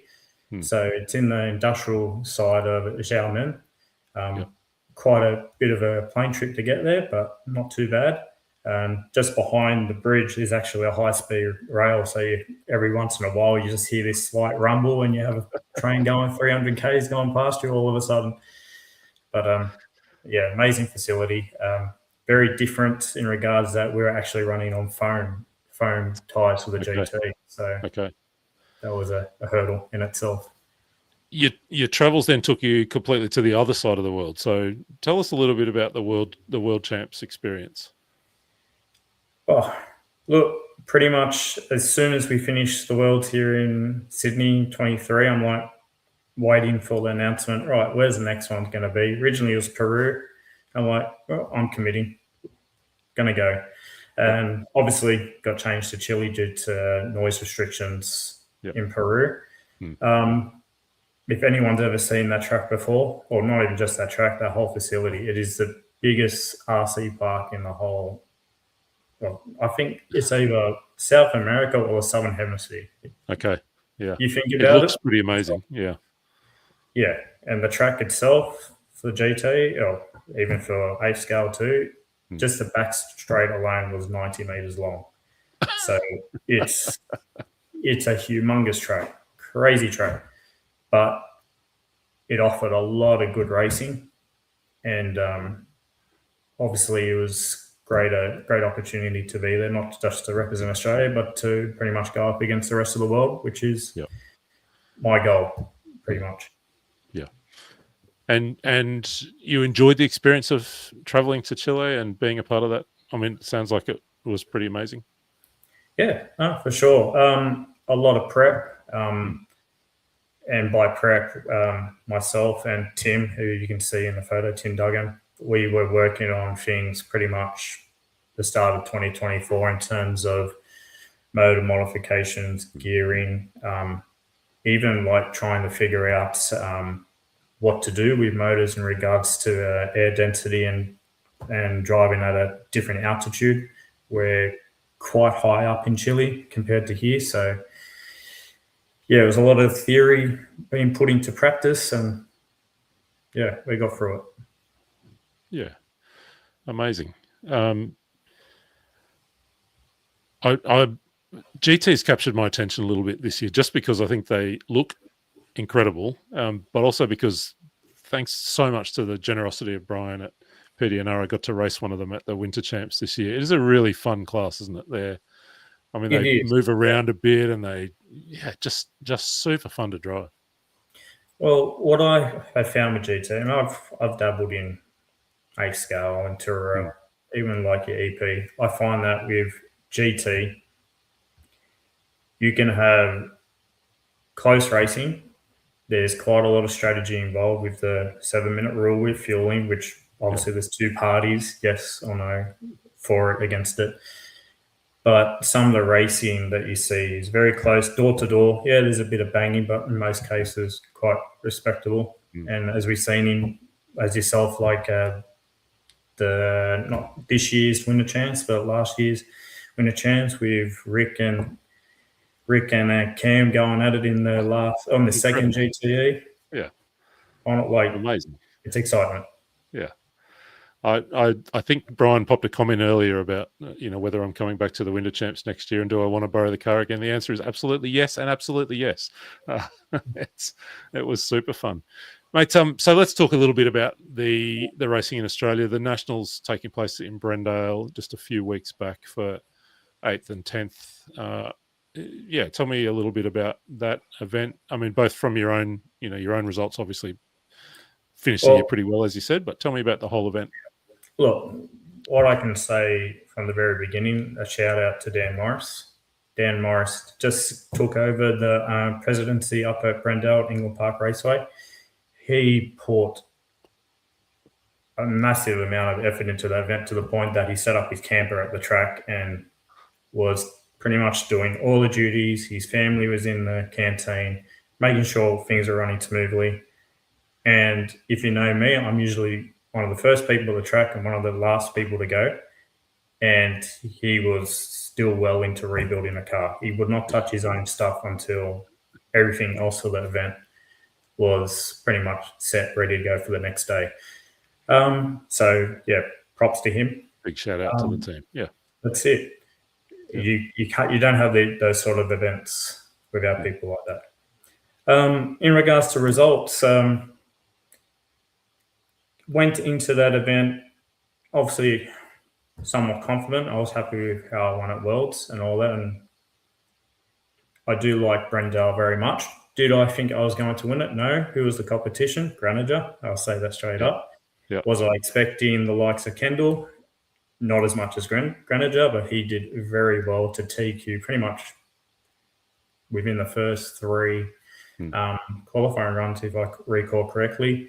In regards to myself, car started off great in practice. Was trying a few new things, the Serpent, and a couple of things I wanted to try myself that I learned from the Worlds. Yeah. And just battled some reliability issues with diff pinions and all of that. But just got to the point where I had to go and fight for a spot in the semi. Got in the semi and then had to bump my way up. Was leading that quite comfortably, and then Chris Mitchell might love this. The car decided to turn itself to front-wheel drive. And, pretty much spent probably the last 10 minutes of the semi in front-wheel drive battling to keep third. And at that point, I'm like, no, have to rebuild the whole car, bulkheads, everything, just to make the car as reliable as possible. In the end, worked out. Had a great race throughout the final with Cam. Myself having to start all the way at the back of the field and fighting through was pretty intense. I'm sure Mitch can say quite a bit with his race calling. And many times I would catch up to Cam and have a fight and kind of like crap the bed a bit and just being a bit silly, not needing to overtake, just leave it to the pit stops. But at the end of the day, you learn from that thing, and I got lucky in the end. Cam got a bit unlucky with a back marker and with one of the NZ guys, but as he said himself, and I know from my previous experiences, unfortunately, that's also a part of racing. But I'm definitely happy to finally get a monkey off the back and get a title. It was a good win. A couple of the other highlights, I think, as I kind of watched along, that I think it was the last lap or last corner resulting in the 8th scale final. New Zealand's Luke Duthie taking the win over Andrew Shaplin, one of the absolute all-time legends, and Tim Moylan was on the podium as well. Looked like a really good event. Now we are going to run out of time, so I want to drag us on to talking about some awards. But before we do that, the other thing I think we would be best to, or well placed to kind of remark on here, is the other World Championship that took place in Australia at Brendale. Did you get to catch any of the Bike Worlds coverage yourself, Anthony? Yes, I did. I was actually watching some of the GT guys from Singapore having a go at bikes, such as Easy and Prem Kumar.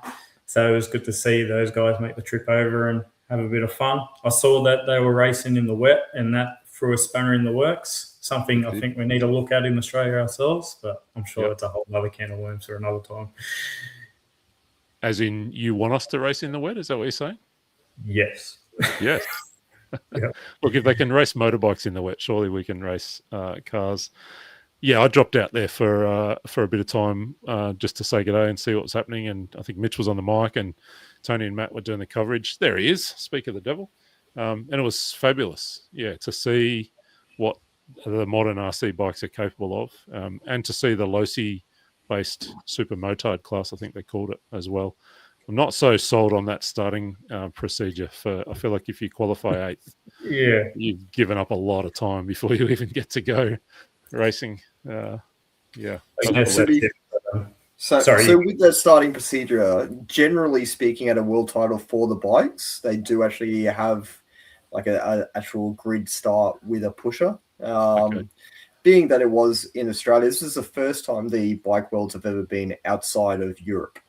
So it was a massive change for, I think, a lot of the bike guys. So we didn't have, obviously, a massive amount of numbers, and there just wasn't quite enough numbers to have each driver having their individual pusher plus marshals. And along with the fact that a lot of the drivers generally have a person that they obviously trust to push their bikes off, because it isn't as easy as it looks.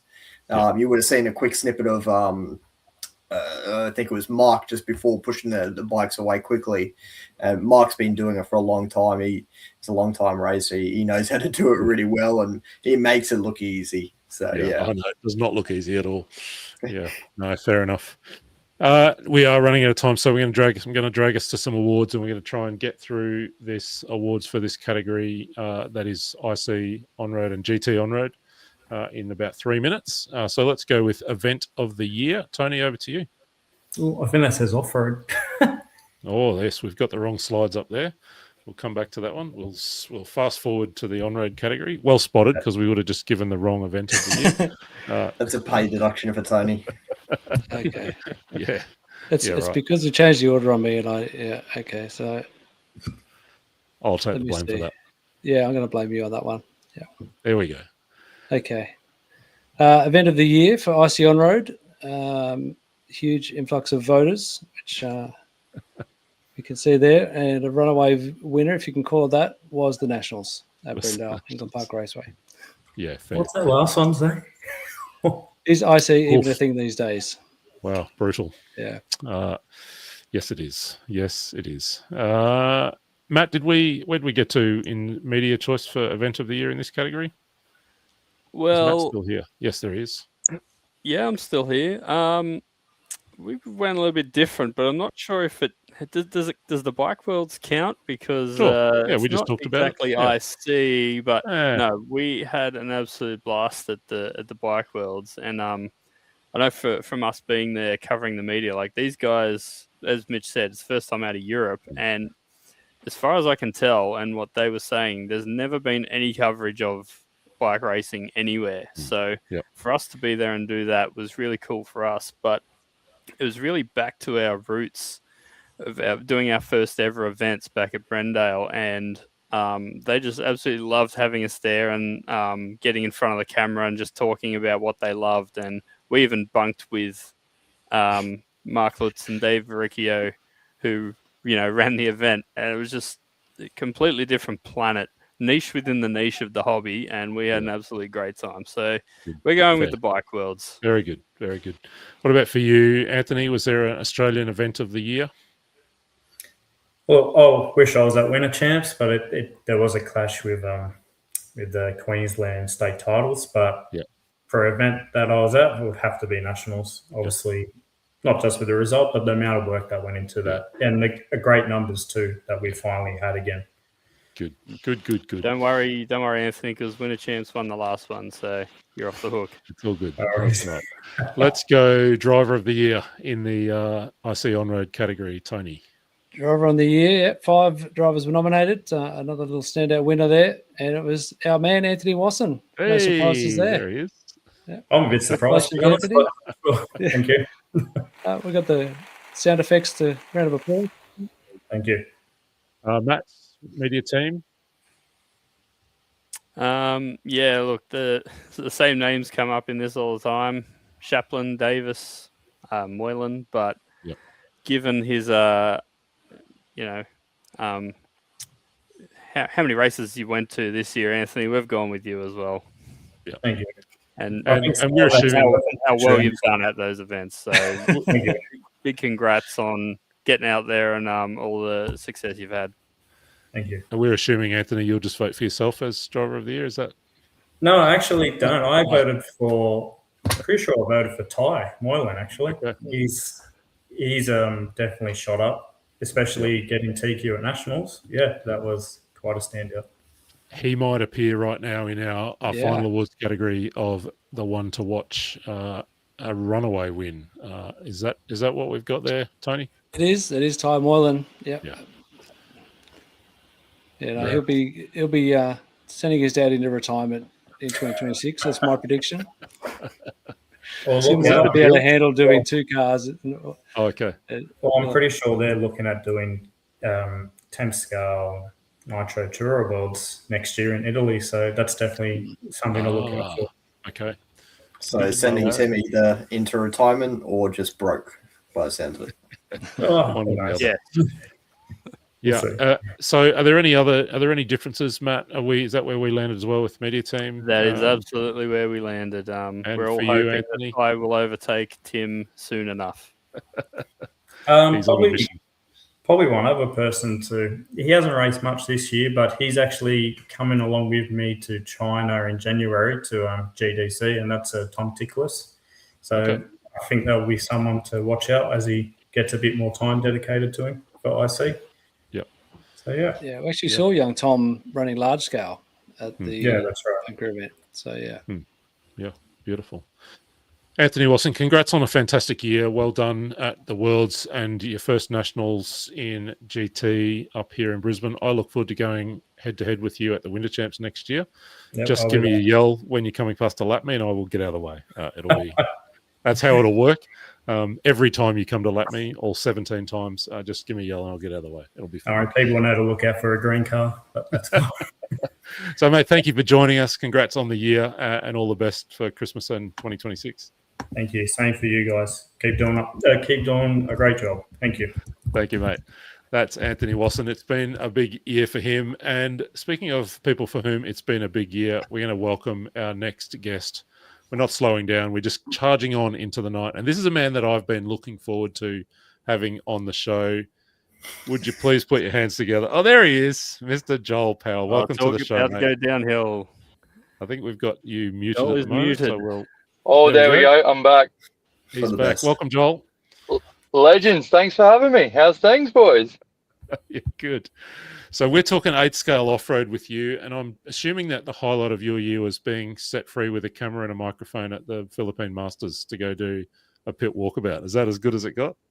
Oh, mate, that was unreal. What a time. It was, Tony came and gave me a quick heads up beforehand, but when you rolled down with the camera, yourself, Scotty, the boys, it was game time. It was all action. But it was wicked fun, man. What a great event that was. That was really fun. That was my first time international. First time seeing that level consistently just in front of you. It's pretty eye-opening. I'm all about having fun, don't get me wrong, but those guys are incredible. That's absolutely amazing to watch. And just all the legends, man. I got caught up in the pits. I was pitting with Plamen Petrov, guy from Bulgaria. Yeah. He won the Truggy the year before. Him and Jacko had a fantastic battle.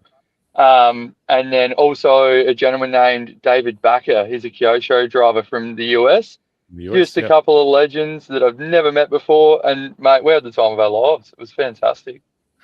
I certainly never saw you not with a smile on your face. And that probably is true just about everywhere I bump into you. What have you loved about 8-scale? Tell me what you've loved about 8-scale off-road in 2025. What have been some highlights? Oh, mate. Well, it's been a big year. It's been a fun year. I've done state titles at home. We've done local bloke Marco Sanfroni had a Bestia Cup round this year. That's the first of that event that we've done. And then traveling to Manila, obviously, that was unreal. Bateman's Bay, man. I think probably my highlight for the year would have to be Bateman's. Massive shout out to Brad and the crew there. Like, such a small club, not heaps of support, and to pull that one off, man, I had a blast. I thought it was they undersold and over delivered. I thought it was really good. I'm having some memory now of you winning. What did you win? Didn't you win something? Yeah, I remember you being interviewed and I beat the kids in a sportsman race. You know, I'm surprised you didn't remember, Scotty. It's a big deal around here, these neck of woods, mate. No, I remember it well. I particularly remember the post-race interview. It was one of the media highlights of the year. Oh, mate, it was good. It was good. So tell me about some of the things you've noticed in terms of the scene, some of the the big races, the performances that stood out to you. You know, what's your summary of 8-scale? Yeah, absolutely. So I think we kicked the year off with a mega bang. Jaden Edmonds' drive over in New Zealand. Yeah. Right at the start of the year, he came out of the box swinging, man. I've raced with Jaden since I've ever started. So I've been around his skill and watched it develop so much over the years. He is lightning quick, man. I think few little problems with the cars here and there, but his pace is right up there with the best of the guys in the country. I think he's absolutely one to watch. But yeah, his performance in New Zealand was unreal. Stoked for him on that one. And then, not to sell short the year that he had either, man. He had a lot of achievements this year. Drove really well. State titles here. Him and Zach Foster, you guys don't get to see it. You're not here in SA, but those boys at a club day, it's just awesome. It's like cat and mouse, you know. Jaden's got the pace, but if the track's off or the tire's wrong, or if it's just a clubby and it's going bald or whatever, Zach's just Mr. Consistent. He's rocks up, gets the job done. He says, bugger all to you all day. He's just happy, stoked being there, and just performs unbelievably. Really, really good driver. So that was my probably start of the year highlights. And then moving forwards, when we got to ABC, I think the big one for me there, besides obviously those international guys, watching Kato, watching Ongaro, watching Kilic, like I actually spent a fair bit of time hanging out with Burak. Good guy, pretty flat out, but I like him. But the way that they drive a car consistently for that amount of time, just incredible, absolutely mind-blowing. But Christian Walhutter, his drive at ABC, man, to get that P2 after battling with Miyako driver, bloody forget his name right now. Pecco. Yeah, man. His battle with Pecco, that was wild. And then Pecco running out of fuel, going the short stop. Gosh, I was sitting on the edge of that grandstand just twitching. It was so cool to see. From memory, there was a lot. Down to, there was a down lot to my right. I could hear you the whole time on the camera, just exclaiming every time anything happened. Oh man, it was off the hook. And I don't know if you guys remember in qualifying, Christian's cleanup on pit straight. So that was a pretty much fully rebuilt car that he went into that main with. Had not been running on it all weekend. And I know, like, set up, rah. But it really is, if you've got a car that you're feeling comfortable with and then you go ahead and have to change things like a chassis or a whole front clip or whatever, those setup changes, it's going to be different. And that was a hell of a crash, man. I watched that happen. Ball noise down the street. Oh, ripped the whole front end off, man. What does Scotty Ernst say? Clean up aisle one. It was one of those, wasn't it? Like it was a... Oh, was it ever? Yeah, but he's driving the main. Sensational. Yeah, it was good. What else have you been paying attention to this year, mate? I feel like I can just wind you up and let you go.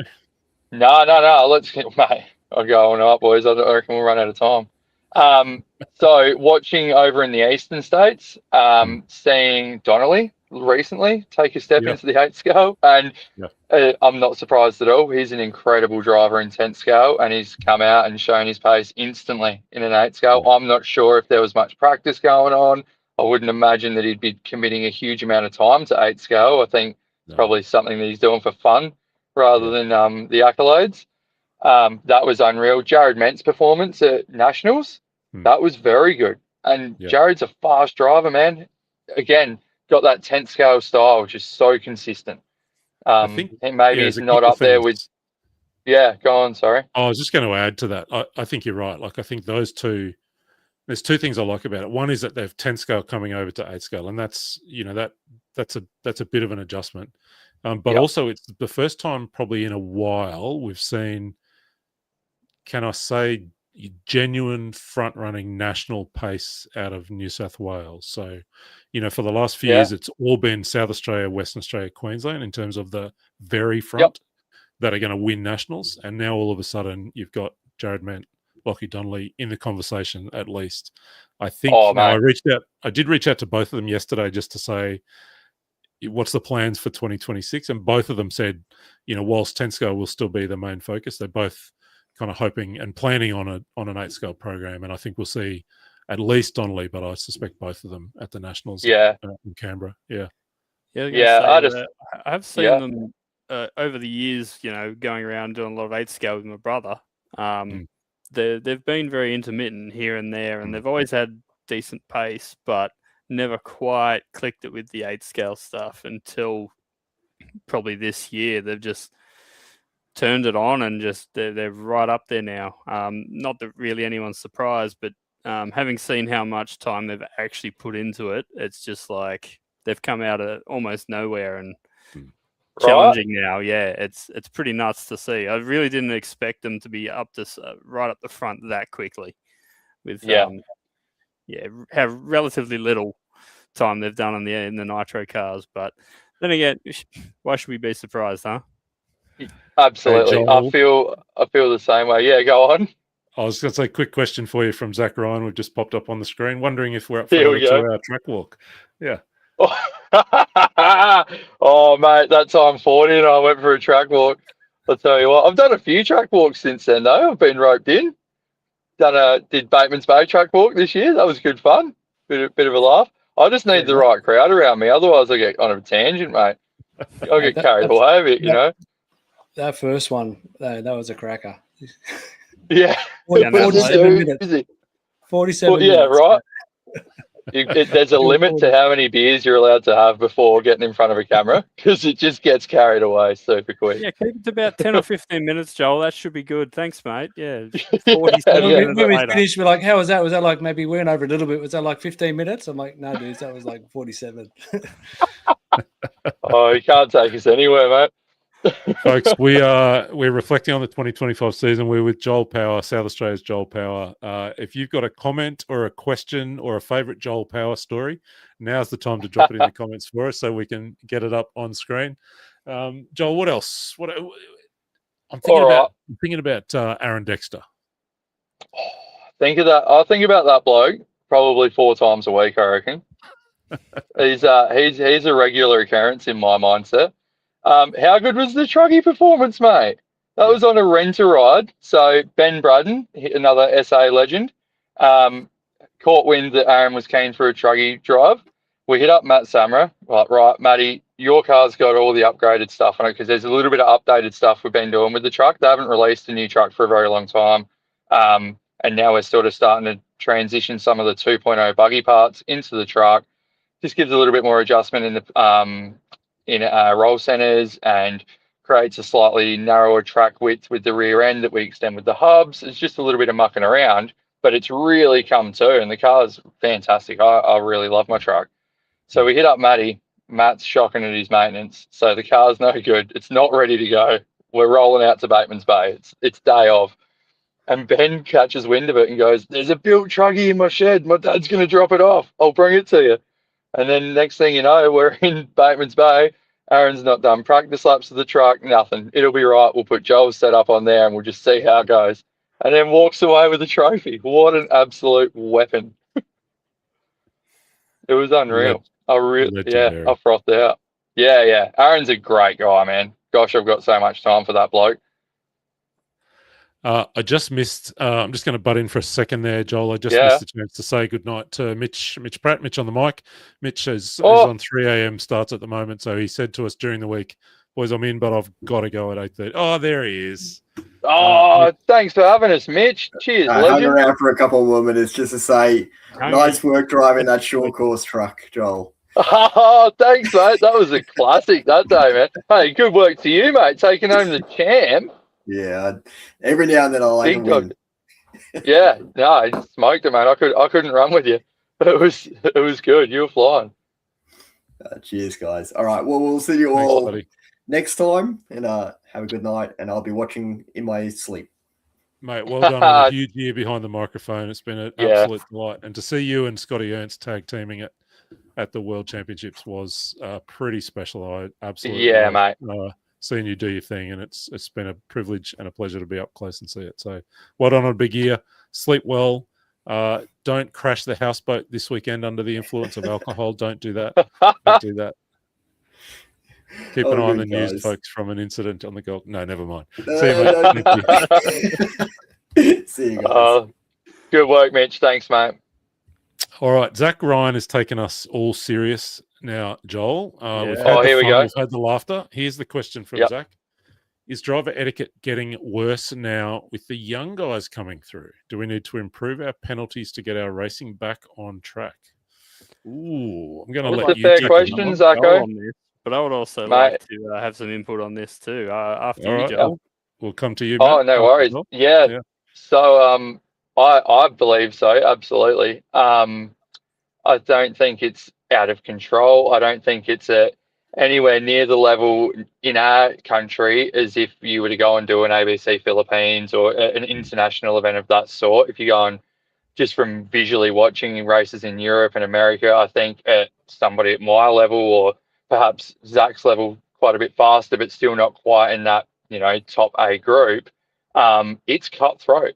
And I understand the passion and I understand the eagerness and the competition, and these guys, they want to win, and I get that. That's super fair. It's not my perspective. I've come to terms with not being the fastest guy. That's okay. It's fine. I'm just going to go have fun. And so to me, driver etiquette isn't an issue. if there's a faster guy coming up on me, it's all good, brother. Roll through, get your lap time in. Maybe I'll learn something if I try and hang off you for half a lap or as much as I can stay with you. I do believe that now we're also reaching a point where our competition in Australia, it's up there. We've got some serious contenders, man. And it's not just an Alex and a Caleb. It's an Alex, it's a Caleb, it's an Aaron Dexter, it's a Jaden Edmonds. The list goes on, mate. Look at Payne, he just came out of retired and got him like a Nationals podium in a truck. You know, like these guys still mix it. Gillett was smoking me all weekend. Like there's a lot of really good pace. Craig Lawton comes out of nowhere, just decides to rock up on the last day and get into the main. Like these guys, that's what's bred this next generation. You think of the level that it's come from, of course it's going to get that intense. And these guys, they want to win. And I don't think it's a stuff you get out of my way thing. It's a like, dude, I can see myself winning this. And there's 15 guys that feel that way. So I don't know if penalties are the best way around it. I think fighting fire with fire maybe isn't the way to go about it. That's just me personally. I think leading by example and just really trying to highlight the fun side of why we do this, you know. Yeah, cool, man, you've got stickers on your car and there's people that give you free stuff and rah. Awesome. It's great that they support you, but are they supporting you for winning or are they supporting you for representing their brand? And I believe that representing your brand comes with a lot more than just winning. That's just my 5 cents, I suppose. Joel Power telling it like it is. Nice to hear. Matty, you were going to chime in on that question of driver etiquette. Yeah, I'm not sure it's 5 cents, Joel. It's about $20 worth, but yeah, I think I actually fully agree with everything you said there. Bringing back the fun side of things, what I wanted to touch on was kind of rolling on from that. Is that I think with format specifically, it is too qualifying centric. There's just too much time spent out on the track turning laps, and then you get into a race scenario and you've spent all day turning laps and getting out of each other's way that people don't know how to race together anymore. And back to Zach's question with the young guys coming through, I do think they are missing a bit of that wheel-to-wheel racing action to get experience. They're only in Nitro end up with one race in a weekend. But I will say it's not just the young people. I had my first race in about 3 years a couple of weeks ago down at Southern Highlands, south of Sydney. And some of the stuff coming out of people's mouths on the driver's stand from the experienced guys was pretty scary. And it actually threw me a bit. I was like, wow, is this where it's at? And because, like you said, Joel, everyone's so competitive now and just everybody is so close and wants to win. The field was stacked, just running stock down at Southern Highlands. But yeah, for me, and it's evident in the way that we used to run, or still run, but I'm not part of it anymore, our annual event at Sydney RC, that we pretty much just abolished qualifying and everyone goes out and heads up races the entire day, or the entire day and a half that we're there. You have your practice and then you just go race. And I think we just need to get more of that wheel-to-wheel racing into people, and the etiquette will probably come. Yeah, that's such a fair point, man. It really is. I fully agree with that. Yeah, we here in South Australia, we'll do heads-up racing regularly because we've probably struggled to get numbers at club days and things like that. So if we've only got 3 groups and it's hard to have pit guys and all of that as well as marshals, then we're just jumping straight on heads-up racing. We do 1 seating round in the morning, and then it's just pit lane starts, racing all day, and it's fun. It's action-packed. It's good. Yeah, that's what we do for our Ride Cup event. We just there's one, you say seeding round, we call it qualifying, and then you go into heat races speedway style and you race. Yep. Yeah, you just heads up race, accrue your points, and we figure out finals from that. That's all racing. Yep. There's been a bit of a common theme in some of our conversations tonight about getting back to fun. Ari Buckler talked about that earlier in the night. You've been talking about that yourself, Joel. This comment here on screen, just kind of saying, hey, we talked about it with the Vintage Bash. What's the competition, and I love competition. I'm all about the competition. Yeah. We've got to kind of find that balance, don't we? Of the hardcore competition with the kind of fun side still right there in the middle of it. Yeah. We're watching on screen the Nationals down at Batemans Bay. You spoke about that a little bit earlier, and gave some kind of kudos to the club, the little team that pulled that event off. Reminds me that this event and the Asian Buggy Champs race had the dreaded R word, rain affected. What'd you make of that, mate? Joe? That was tough. That was a tough gig, mate. What do you do? I think there's so many shoulda, coulda, wouldas, and at the end of the day, it was what it was. I was out there marshalling for that main. I went out and volunteer marshaled just so that we could get the show on the road. And I, among a handful, maybe if not all, would have been happy to stay out there and marshal in that situation. I understand it was really tricky to drive on the track. It probably wasn't completely safe for marshals. But I also am a big believer in racing is racing, boys. You play the cards that you're dealt, and a lot of people started coming through the pack that you weren't expecting. It really throws a curveball. It puts the skills on the line. What can you do? Yeah, it was a tough one. It was a very tough one, mate. I fully understand where the committee came from with their decision making, with calling it, but then I fully feel for the racers because that's racing, Yeah, tough one. It is. And then ABC as well. Crikey. Yeah, that hurt, that one, because we were set up for some phenomenal 45 minutes still to come when the rain started falling, and I think that one was a little bit more involved in that one. It came down pretty heavy there. That wasn't even just a fact that the fact that it was an oiled track and it got a bit slippery for the cars. The amount of rain that came down, it did ease off a bit, but then it came down super hard. That would have washed any track out. I'm certain. No one could have raced. No absolutely. Track coped with that. Joel, I want to ask you about some changes that might be coming through. We've seen a few drivers making some moves and thinking about next year, but we just got this rumor here from Matt Samra that we're just going to pop up on screen. Just wondering if you can tell us anything about whether 40 might be coming back to win the Nationals this year. Is Matt telling Porky's here, or is this a legit boys, exclusive? I'll tell you what, right? We've missed him. We've all missed 40. He hasn't been there. He hasn't helped us out. I'll tell you what, when I was in ABC in Manila, I was using Andrew twice a day doing phone call tuning adjustments to my car, right? He's over the phone. He's watching the videos and getting the little snippets of me in the background because they weren't following me. I wasn't winning. Going, Joel, you need to try this. You need to do that. And we made a couple of changes, some international changes, and it worked. It was fantastic. But the rumour on the street is, after watching Aaron Dexter win the Truggy Nationals, the fire has been relit. He's eager, he's keen. So hopefully there'll be an old school Duke out next year at Nationals. We'll get Payne out, Gillett, 40. Maybe even we can convince Lawton to get back in the truck. Timmy Gork, Roger might make an appearance. I'll tell you what, I'm going to be struggling to make the main. Makes a trip to Canberra sound very appealing to see all of those guys. Yeah. Look, I don't have the technology to put a poll in the chat here, but if you want to see 40 back, just follow the Zach Ryan thing there. Give us a bring back 40 in the comments.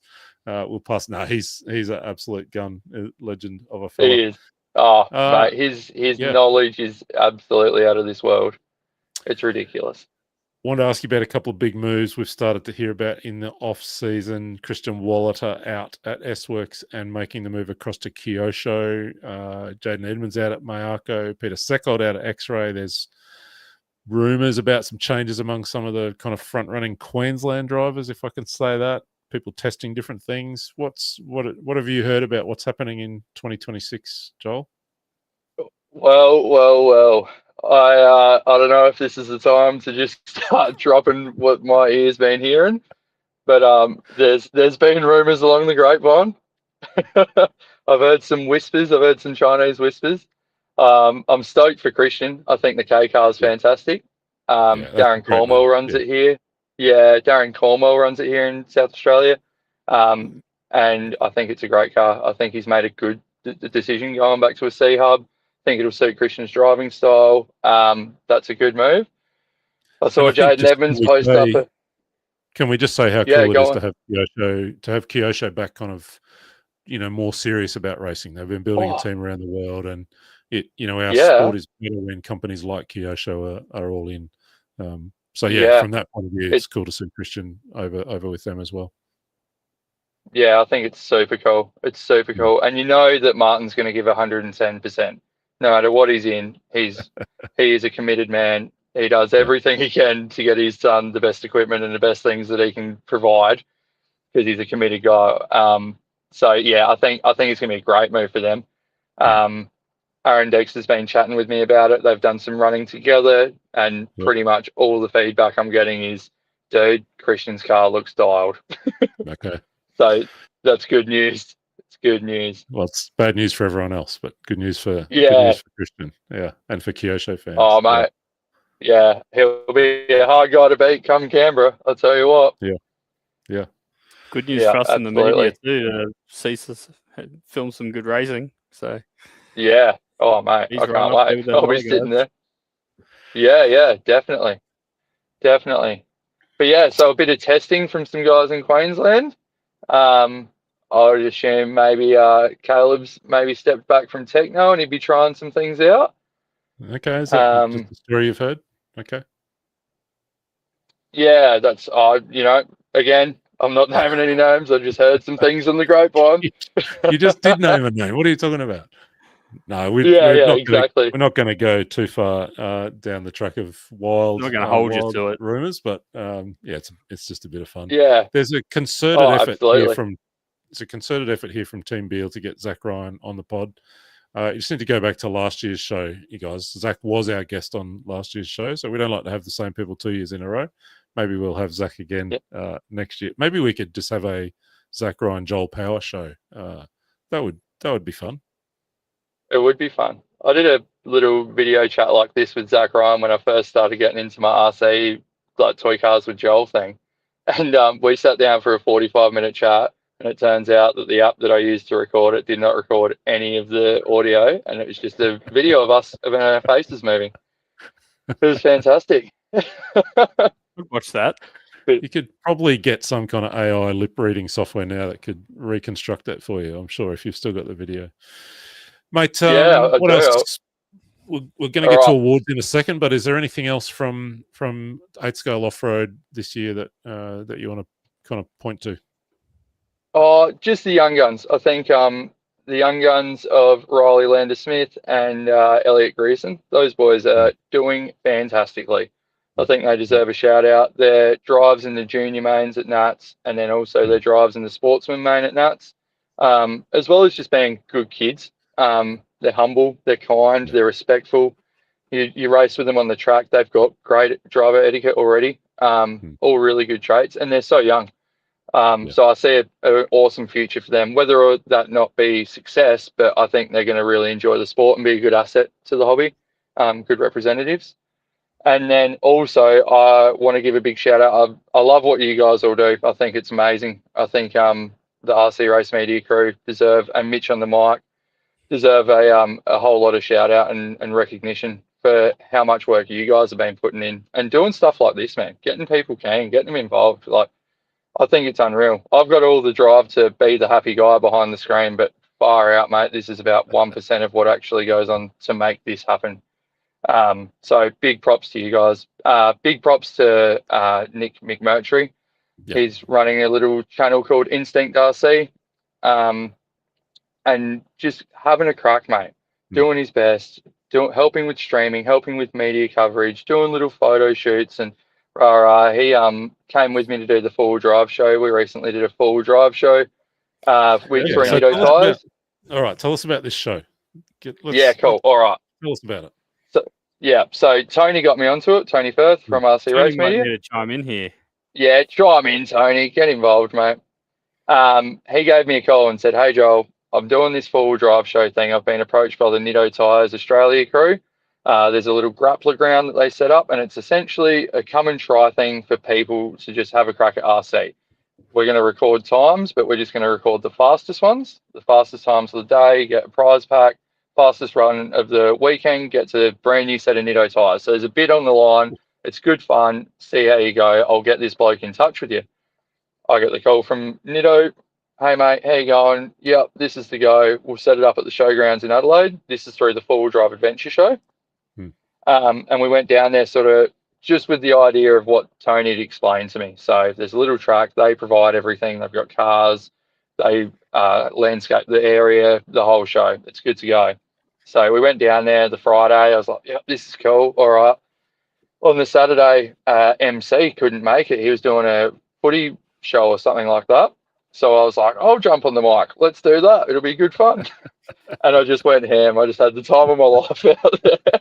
I was yelling and screaming and jumping around and getting the whole crowd fired up. And there was so many people, man. Like the exposure to the hobby that we got from this fun little tyre show, it is tenfold on any race event I've ever been to. Like incredible. I would have seen, oh, mate, in Adelaide, probably 10,000, 15,000 new faces a day. And it was a 3-day event. In Perth, they flew me over Perth for the last event because they liked the MC commentary and rah-rah. So they paid for my flights, paid for my hotel, sent me over there, fed me and rah-rah. And that show, it was insane. The whole show was seeing over 100,000 foot traffic a day for 3 days straight. Yeah. And my lineup to get onto this track to do the RC stuff was never ending. You know, like, telling people that, oh, we're not going to be back on track for 45 minutes and they're starting to line up. Like, all right, we're getting in. It was absolutely unreal. It was super, super cool. And I'm very grateful. So thank you very much to Nitto Tyres for doing that. It's not something that's highlighting myself or highlighting Nitto Tyres. This is exposure to our sport. That's what it is. And it's a whole new demographic. It's people that are untouched. They're cashed up four-wheel drive hooligans. That's exactly who we're looking for. Get involved, have a crack. Four-wheel drive hooligans. Hey, 2026, is this going to go around again, the Nitto Tyres project? Yeah, mate. We are locked and loaded for 2026. So 3 rounds. They do 3 rounds. Sydney. So I'll go and see Tony and the PDNR crew, get them to help out, run a raffle, get some support for their club. Then we've got hometown for me in Adelaide. Will be in October. So sorry, Sydney in September, Adelaide in October, and then they'll fly me over to Perth in November to do that event again next year, which would be sick. Unreal. It'd be super sick. Yeah. And it's great support for our club as well. And we ran a raffle at our event. Thank you to Model Flight. They supplied us a cost price car, just a fun little crawler thing. We made, I think we ended up clearing about $1,600 after 3 days of raffle tickets, which I thought was unreal. And then Collie RC Club, Aaron Dexter got on board for that for the Perth show. We ran another raffle for them. And over the 3 days, because I was more equipped for this event, straight out the gates on the Friday, I was just on it, you know, calling out on the microphone, make sure you check out our raffle, make sure you support the club, make sure you do this, make sure you do that, you know, getting really like in people's faces in a fun, like happy way. And those boys made around $2,000, I reckon, which was fantastic. That's good. That's good. We can't wait to have you here, Joel. We made $300 at our one. Did you? Oh, mate, don't worry. Lock it in. Get something to sell, mate. I'll sell it. I'll sell ice for the Eskimos. Joel will vouch for this. Just the energy that you get from being part of that event. Like we had half a dozen club members for the 3 days. And it is just that. It's people who have heard of RC, never had a go, or you got people who have done it. It's a small little track. It's not hard. You turn down the power of the truck, so they just get around nice. And it is. They just line up. They can't get enough of it. It's so much fun. Our one was in like a content creator zone. So they had a whole bunch of, people with the YouTube channels and stuff like that. So you've got influencers who come and have a celebrity race, call it, right? So they get their own little bit of track time, and they've got all their media people filming that. They put it on their socials. So again, it's just massive promotion for RC that you just couldn't buy. And this is just volunteering, clubs volunteering their time to support Toyo Tyres and Nitto Tyres, who we have had a really great relationship through our club for many years. Our test drive trucks are actually the original version of this kind of activation they did, the old Traxxas truck. So, Really? So that they have done it before and it didn't quite work, and they played with the recipe a bit, and now they've got it bang on. And can't wait to do it next year. It's going to be great. So get involved, come down and check it out. And, man. And if you set hot luck, you might win some tyres. That's what I heard. Yeah, that's it. Every RC race tyres for the fastest lap of the weekend. Yeah, mate. It was going off. It was absolutely going off. And like Tony just said, like the influencers, that's where we're bang in the middle of. So it's these people that make a living off of YouTubing and being on social media and traveling and exploring. Like their following is just ballistic. I became friends with a couple of blokes from the sunny coast, TJ and Mac. Go and check them out, guys. TJ and Mac, they do Shed Life, they do No Wasted Weekends. Absolute champions, those guys. And that Perth show, they did a whole episode on their vlog about being at that show, and 3/4 of it is them having fun on an RRC track, telling people how much they love it, showing. And like these guys have got 80, 100, 120,000 subscribers on YouTube. Like, show me an RC content that reaches that much people.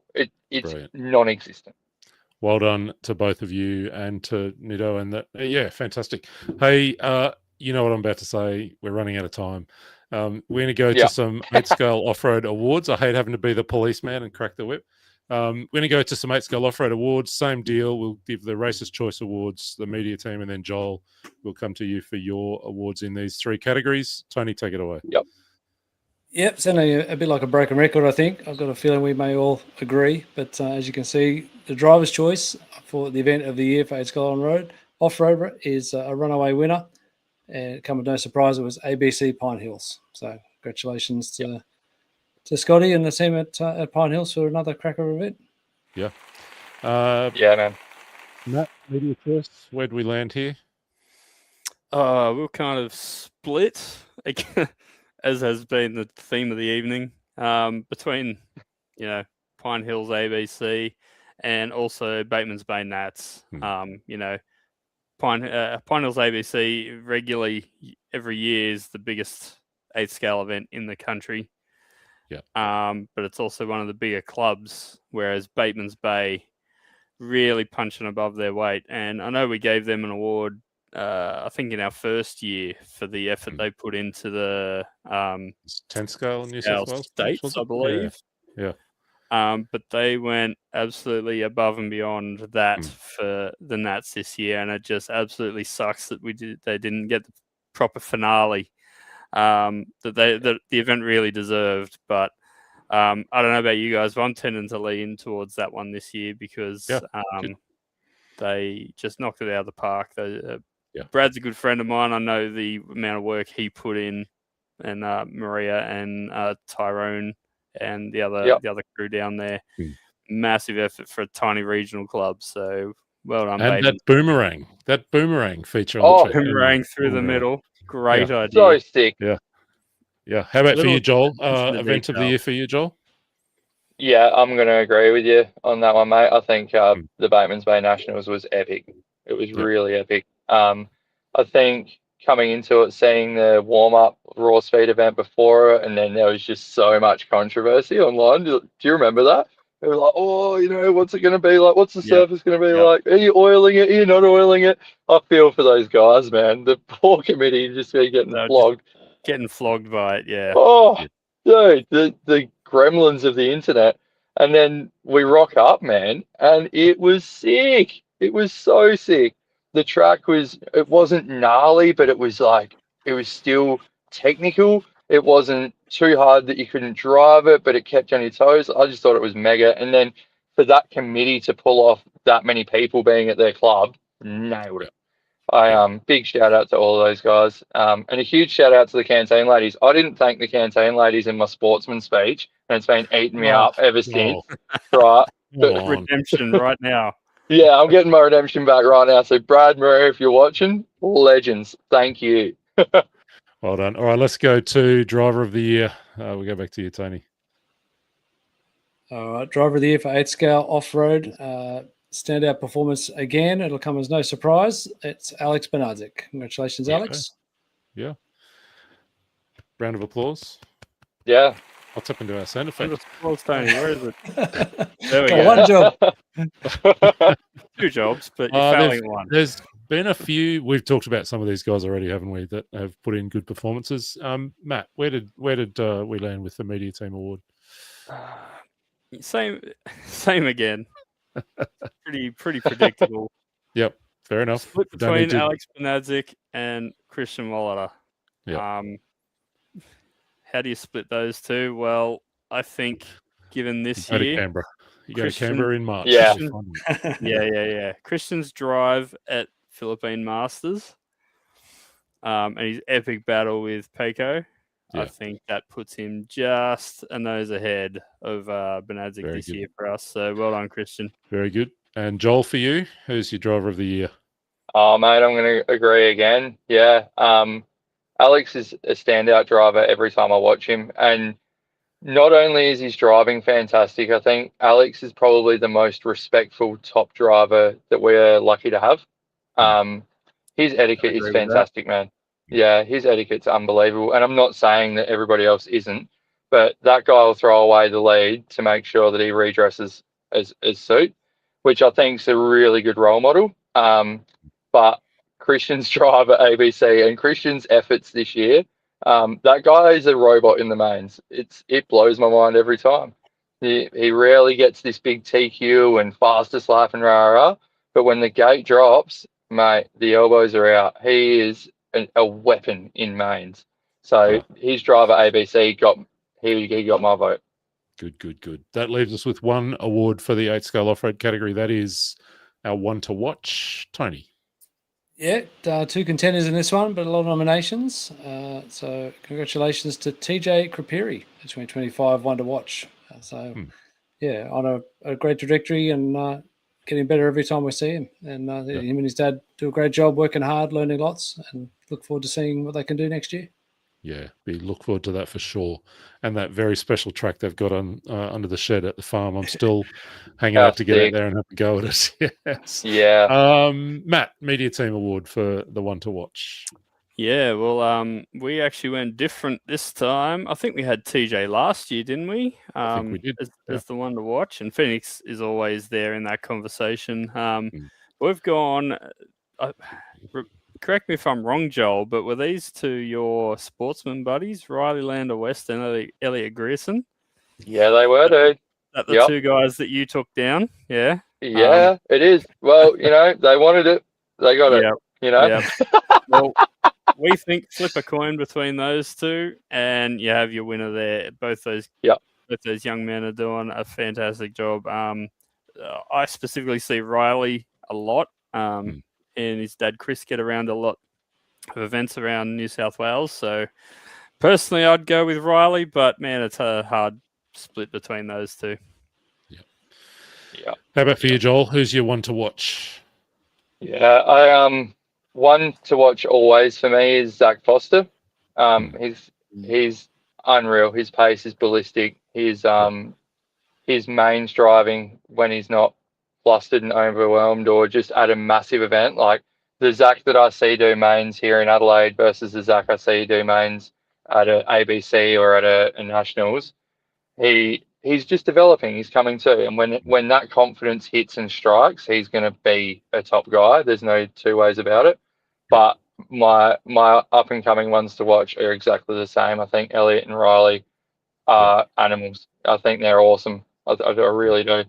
And they're polite. They're good, honest kids. And I just fully rate that, even without the success. Yeah, fantastic. Joel Power, delightful to have you with us on the show tonight. I reckon we could easily go for another half hour just with you. Like I said, we'll have the Joel and Zach show next year. Oh, mate, just let me know. I mean, someone did pop in the comments earlier and said, I think it might have been one of the Beals said we should hook you up to co-commentator race with Scotty Ernst at ABC next year. Bring it on, mate. Maybe the over 45s final, something like that. Would be a bit of fun. Hey, just one quick question about 2026. Yep. Worlds year 2026 8 Scale Off-Road Worlds. That's surely the event of 2026 that we're looking forward to for you. Yeah, I think so. I'll do my best to get over there. I've got a jam-packed year of traveling next year, which, first world problems. But I would love to get over there. I'm trying to link it up with my old man that we get over there and go watch a round of outdoor motocross or supercross.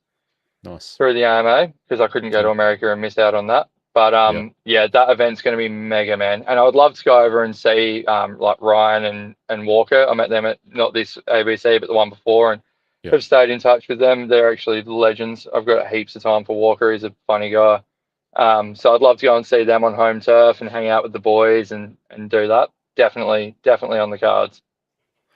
Beautiful. Hopefully we see you there, because we the three of us desperately want to go over there and be a part of that event if we can find a way. Oh, sick. Yeah. I'm just going to keep saying that over and over and over. I'm manifesting that to come true. Yeah, beautiful. If you book heaps of luggage, I'll just curl up. What could possibly go wrong? Loudest luggage ever. Yeah. Oh, classic. Beautiful. Thank you, mate. We're going to let you go because we are miraculously only 8 minutes behind schedule at the moment. Oh, look at that. Look, it's this incredible. is nothing like the track walk. We could be in bed by midnight. It's fabulous. Thank you, Joel. Awesome. Mate, thank you for all that you do. And a huge congrats to you and to Tony and all the team that have been involved in that Nitty promotion. And we hope that goes awesome next year. And we look forward to seeing you at any racetrack we bump into you. Thanks, buddy. Awesome. Thank you very much, guys. I really appreciate you having me on, and keep doing what you're doing. I think it's fantastic. You all deserve a big pat in the back.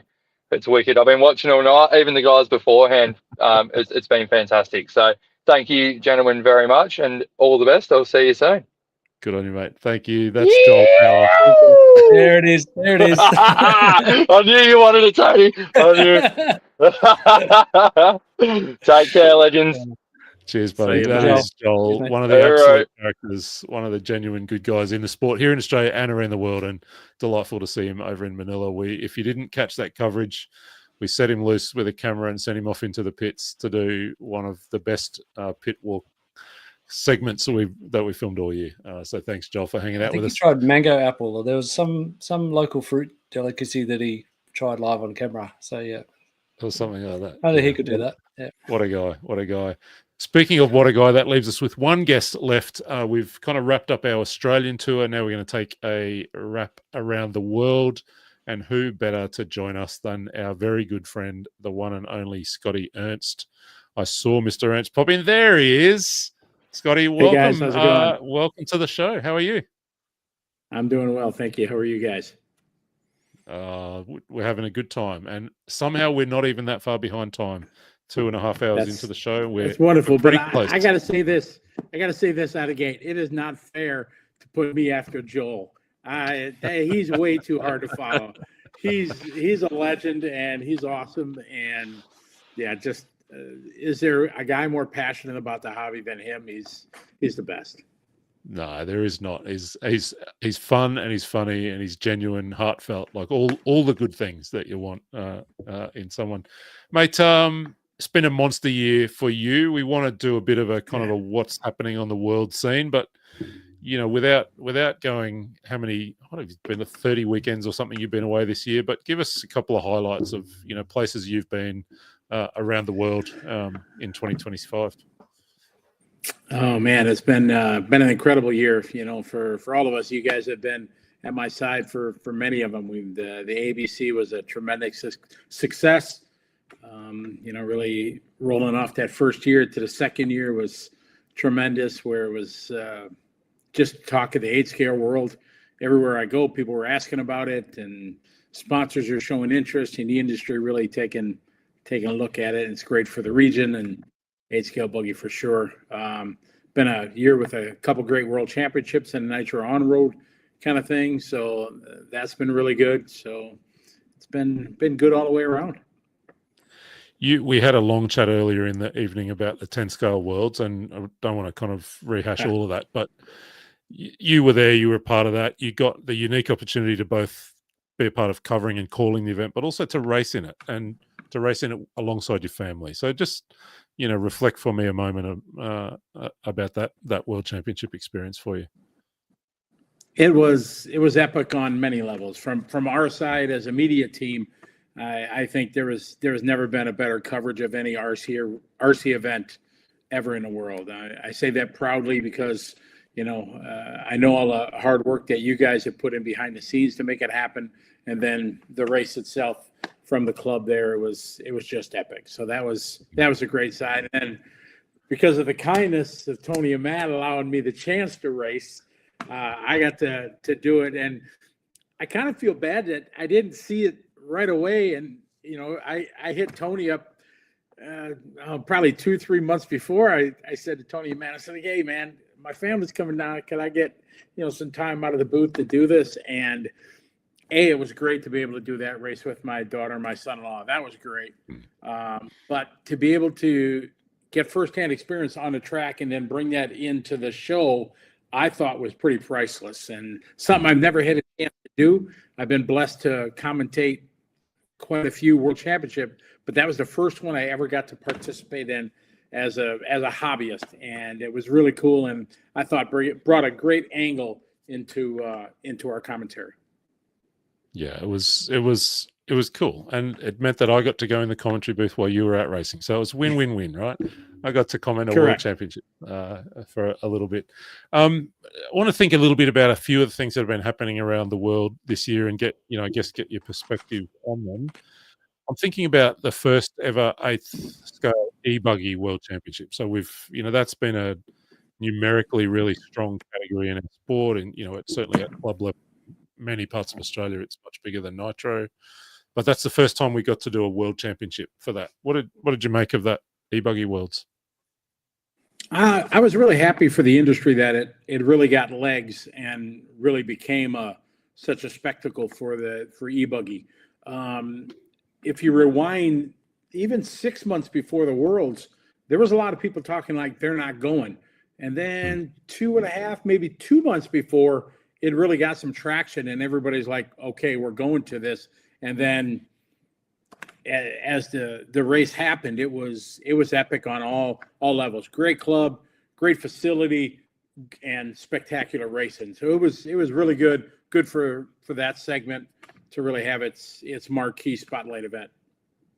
What did you, I guess I'm interested in what you make of what happened on the track. We had, people who are more known for 10 scale in the form of Marcus Kerup and Mikkel Orlovsky going head to head with, the 8 scale legends, the names like Davide Ongaro, Elliot Boots was really fast, David Ronnefalk, Juan Carlos Canas. So we had this really interesting kind of crossover where these two worlds kind of collided. What do you make of it from that perspective? I think it was great for the 10 scale guys to be able to go to a different, let's say discipline, and going to 8 scale and really showing that their skills from 10 scale pan out and work well over there. And they could run with the best guys in the 8 scale with Ongaro and them guys, which 8 scale is their forte. And then Kerup and, Orlowski and these guys running toe to toe with them. I thought it was really good. And it made me think back to in the early years of 200 millimeter, this guy named Paul Lemieux, electric touring car race from America, showed up, went to Portugal for the 200 millimeter Worlds. Nobody had ever heard of him. And barring a problem at the halfway point, just had laps on the guys. And it was his 10 scale electric touring that that was his skill. And he went to this totally different Nitro thing and really showed him that, he could do it. So I kind of equate those two together, but Kerup able to make it happen. Just a great thing. His first World Championship, and it was a spectacular race. You've known the Kerup kind of family. Tell me a little bit about that. Jonas, his dad, and what it meant to them to win here, but then also to come down to Sydney and win a second World Championship in the space of 2 months. It was a great story. I mean, if Jonas passionate about it, has just been when he in his heyday, one of the top electric touring car racers back in the day. And obviously we all pass this on, our passion, to our children, and then to watch Kerup come up, or Marcus rather, just really come to his stride the last 3 years. I remember my first couple of years that I saw him, he would come to EOS, or I'd see him at some of the Euros and stuff like that. Super aggressive, still trying to tone his racecraft. He had the outright speed and everything like that, but just missing that small little craft where he would be too aggressive time, not knowing that you don't have to drive 110%, 90% sometimes is okay. And here over the last year, he's figured that out. Obviously won his first title, and then to be able to do two of them to get his second in the 10 scale discipline that he normally is familiar with was pretty special. I mean, then you go to the woulda, shoulda, coulda, because he almost had them both down in Sydney, but it was just a great year for him. And we talked about it on the show, Mitch and I and Scott, about him coming to the Worlds in Australia, having the confidence of getting his first World Championship, and then is able to pull it together and get a second one, which was pretty impressive. I think it was early in that week in Sydney that I spoke with Atsushi Hara, and he talked about looking at Marcus and seeing a driver with a winning face, by which Hara, was kind of talking about that confidence that you just spoke about, that, you can look at someone and see, this guy knows. He knows that he can do this. We're watching there on screen in the four-wheel drive finals there, that incredible head-to-head battle between he and Davide Ongaro, and I can't help thinking we're going to see these two guys go at it pretty hard over the next few years, Scotty. Oh, absolutely. I think, getting these titles for Marcus is just going to drive him to want more, to do as many disciplines as he can. For sure, it's going to make him want to put in the time to do it, to be able to stay at that pinnacle level and to run these guys. And then, with the Nitro Worlds coming up, for sure he's going to be all in for that. And it's really going to be good to see him. And then, Ongaro he's not an old veteran.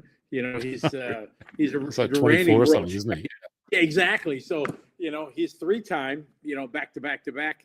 So it's really going to be interesting to see them guys go at it when they go to the Worlds in Thornhill, Texas, on a not a normal 8-scale off-road American track. It's going to be very interesting.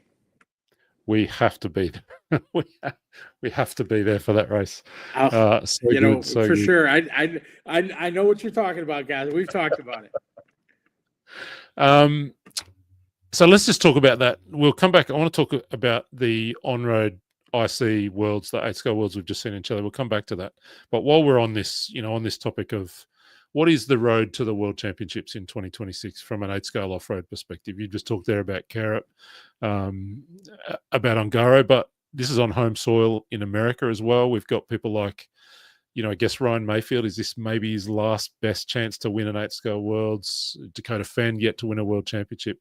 What does the next 8-10 months hold, do you think, in terms of the road to that event? The race calendar is so busy for those guys in 8-scale with all the races that are going on. But I think especially those two guys that you talked about, they are absolutely primed to be able to have a chance for a world title. It's the two guys that you would think, would be right there in them. And I know they're going to put the work in. I'm sure there's going to be multiple test sessions that they go down to Thornhill. Thornhill is a beautiful facility, covered racetrack. It's going to make for a great Worlds, but gives a pretty consistent throughout the course of the year to give these guys some testing to be able to do it. And it's going to be, I don't know, I think it's going to be one of the best Worlds because, 8-scale in America is massive. Everybody talked about from the outsiders outside of Europe or Asia or Australia, wherever, they all want to come to America and do it. And I think it's going to just be the perfect storm for one of the greatest World Championships ever. And the last time we were in the US for a World Championships, 2016, Vegas, David Ronnefalk wins. That's right. I'm remembering that right, aren't I? I got nothing. I think that's the last Technology, time. right? You got to love it. I don't know if you can hear me, but I got nothing. I can hear you, Gotta love Scotty. I'm just going to mute Scotty for a minute. We'll see if we can get his microphone working again. I'll just try you one more time. Scotty, can you hear anything at the moment? You got me? Hello. Yeah, we can hear you. Yes. You got me? I can't hear you. Of course not. Of course not. We can hear you just fine. I just keep rambling there. Yeah. I'll just guess what you're saying. But I got nothing. Nothing here. Let me see if I turn these off. I don't know if let's see what. We got almost all the way through the night, folks, with no trouble. I'm just going to mute Scotty for a minute. We'll maybe see if we can bring him out of the show and then get him to rejoin and see. So I'll let Tony just kind of deal with that in the background while we get away. So yeah, we're talking there about the road to what I think is the race meeting of the year next year, the 8-Scale Off-Road Worlds in the US. Some of those veteran or more experienced American drivers, but also some of the young emerging kind of super fast American talent. But then, drivers from all around the world who'll be over there in the US. We're going to try and get Scotty back on. So we'll, looks like he's back working and able to hear things. So we'll get him back in the studio. We'll just unmute his microphone. There we go. Talk to me, Goose. Talk to me, Goose. Can you hear me now? I got you. Good deal. All right. Now we've got technology going on. At least I can hear an echo. Scotty, I'm going to let you talking. Tell me about the 8-Scale On-Road Worlds in Chile, the GT and the from your perspective. They weren't quite as well supported as they could have been, but good races. You tell us about it was disappointing for the club and everything to be battling the stigmatism of not going to South America for that. If anybody's seen the videos that were put out before the event, Thilo Diekman went there and posted a great video of this absolutely amazing facility. I think Anthony talked about earlier in the show about it was just this mega facility, boat pond, racetrack, flying field, the whole shoot match, and it was awesome.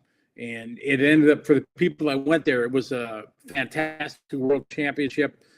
Really, a couple guys were really in the mix, and it made for just a really good race, much like they had at the GT. It was a great experience for the people that went there. I know for me, I surely would have went there. Unfortunately, I had a big race in America though during that time that I couldn't go. Otherwise, I'd love to have gone down there and race another world championship. My new favorite class, 8-Scale On-Road. Cool to see Shoki Takahata take the win there in the 8-Scale. That's his second championship, isn't it, in that category? It is, yeah. Second time he's won that, and it was great. And it was a barn burner of a race. They all kind of, numerous guys experienced problems in it, and it was close. And then that final stint there, Kurzberg, Katazani, and Gruber, I think it was just under 2 seconds was the difference between those guys for second, third, and fourth. It was a stunning race there to the end. You love a little bit of 8-Scale On-Road, don't you? It's a category that you enjoy doing and watching, right? I do. It's been a blast. So much fun since I picked it up here a couple years ago, and it's 12 scales always been my passion. And this is just, these are just bigger 12 scales and just so much fun. They're really, really great. Love it.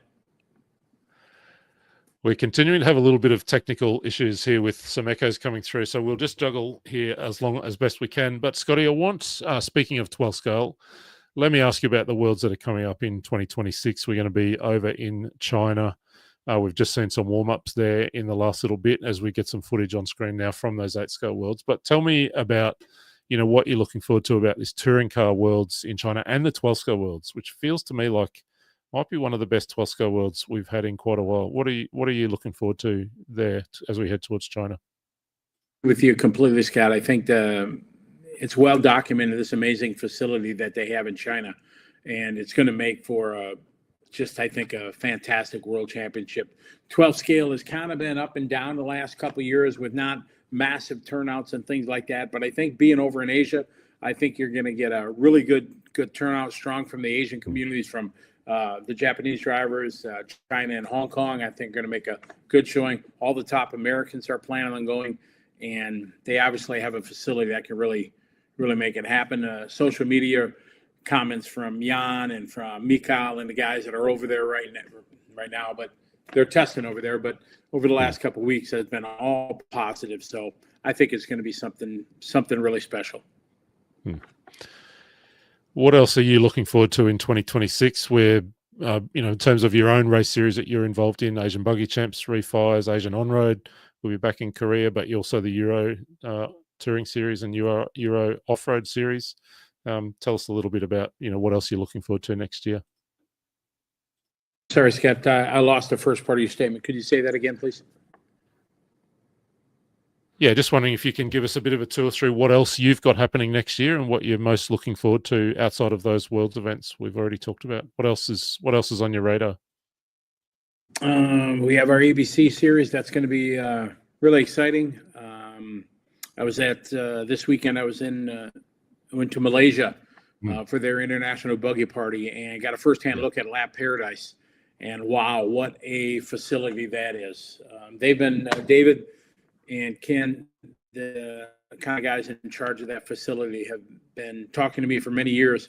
They're really keen to have us bring the series there, and they've made a ton of improvements. And this place is first class. They've done it all, and it was really, really nice. Great experience to go be there, see it firsthand, help them run the races and stuff like that. And it was it's going to make a cool new venue for ABC series. You guys were talking about running in the rain.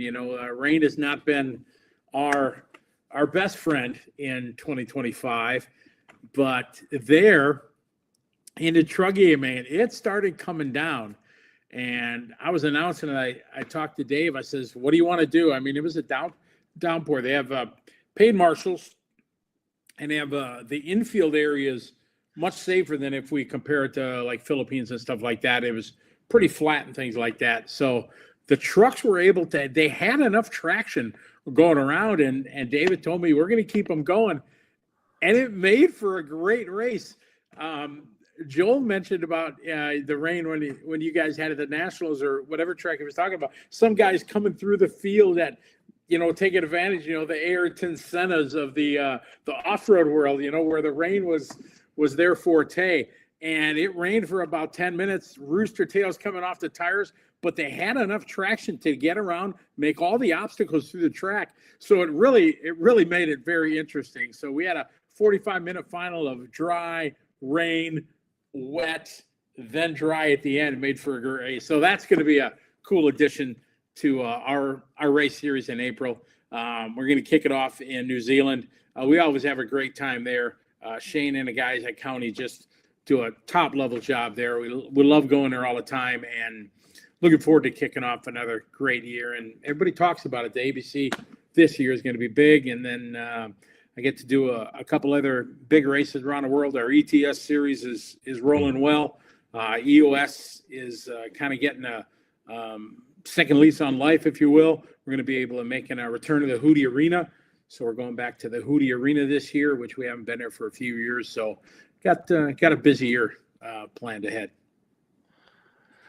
There's a question there from Nick Lewis. Scotty, I don't know if you can see it on the screen, wondering if ABC might go 5 rounds in 2027 with the hoped for return of the Philippine Masters. What do you think? What do you think about that?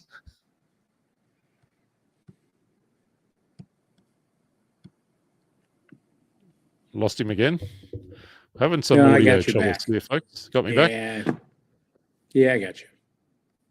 Tell me, Scotty, about the return of the Neo race over in England at Easter time. That's been a pretty special race over the years. Oh, it's been legendary in a world of indoor 8 scales from when Phil ran it for many, many years. And it started at this venue on the dockside in Belgium back in the day when it was so cold. And Adam Drake and Jared Tebow, they were like dominant for many years, and then it went up to Harper Adams, and it just took on a life of its own. I know for me, I took my daughter Sarah Ann there for her 18th birthday. We did London, and we went to Harper Adams, and we went racing there. That was her big 18th birthday trip. We went there, and it was awesome facility, awesome race, really, really unique, and it's really cool that they're getting it going again, and they got the blessings to do it. Unfortunately, it's going to clash with a couple, other events going on at the same time. But as we all know, the race calendar right now is just, there's not enough weeks in the year for all the races that are going on. But it's going to be really cool to have the Neo going again. That is, along with the 8 Scale Worlds, I think that Neo race is the other race that I would put on my bucket list of, I want to be at that race. spent so many years watching and enjoying the coverage from that race. And Jared Tebow dominated so many times and all of that. So it's a fabulous race, something to look forward to. But it's, as you say, same weekend as Touring Car Worlds in China, and I think there's maybe PNB in the US is around that same time this year. So a couple of unfortunate clashes. We'll have to just have 3 screens going so we can watch everything from all around the world. Scotty, I think maybe we do a couple of awards here. Hey, this is something we do every year, and I think last time we got you on, I put you on the spot. I'm going to do the same thing again. We're going to get Tony and Matt back in. We're going to give our Racer's Choice Award for the International Driver of the Year. Then we've had a bit of a chat about that ourselves, and then we're going to put you on the spot, Scotty, to give us your Racer of the Year. But we'll start with the Racer's Choice Awards with Tony. Yeah, lots of votes are coming in, so thanks to everyone again for getting involved. It was pretty close at the top. What do you got, Tony? A runaway pair. All right, let me find the button. Marcus Carrop, taking that Driver of the Year.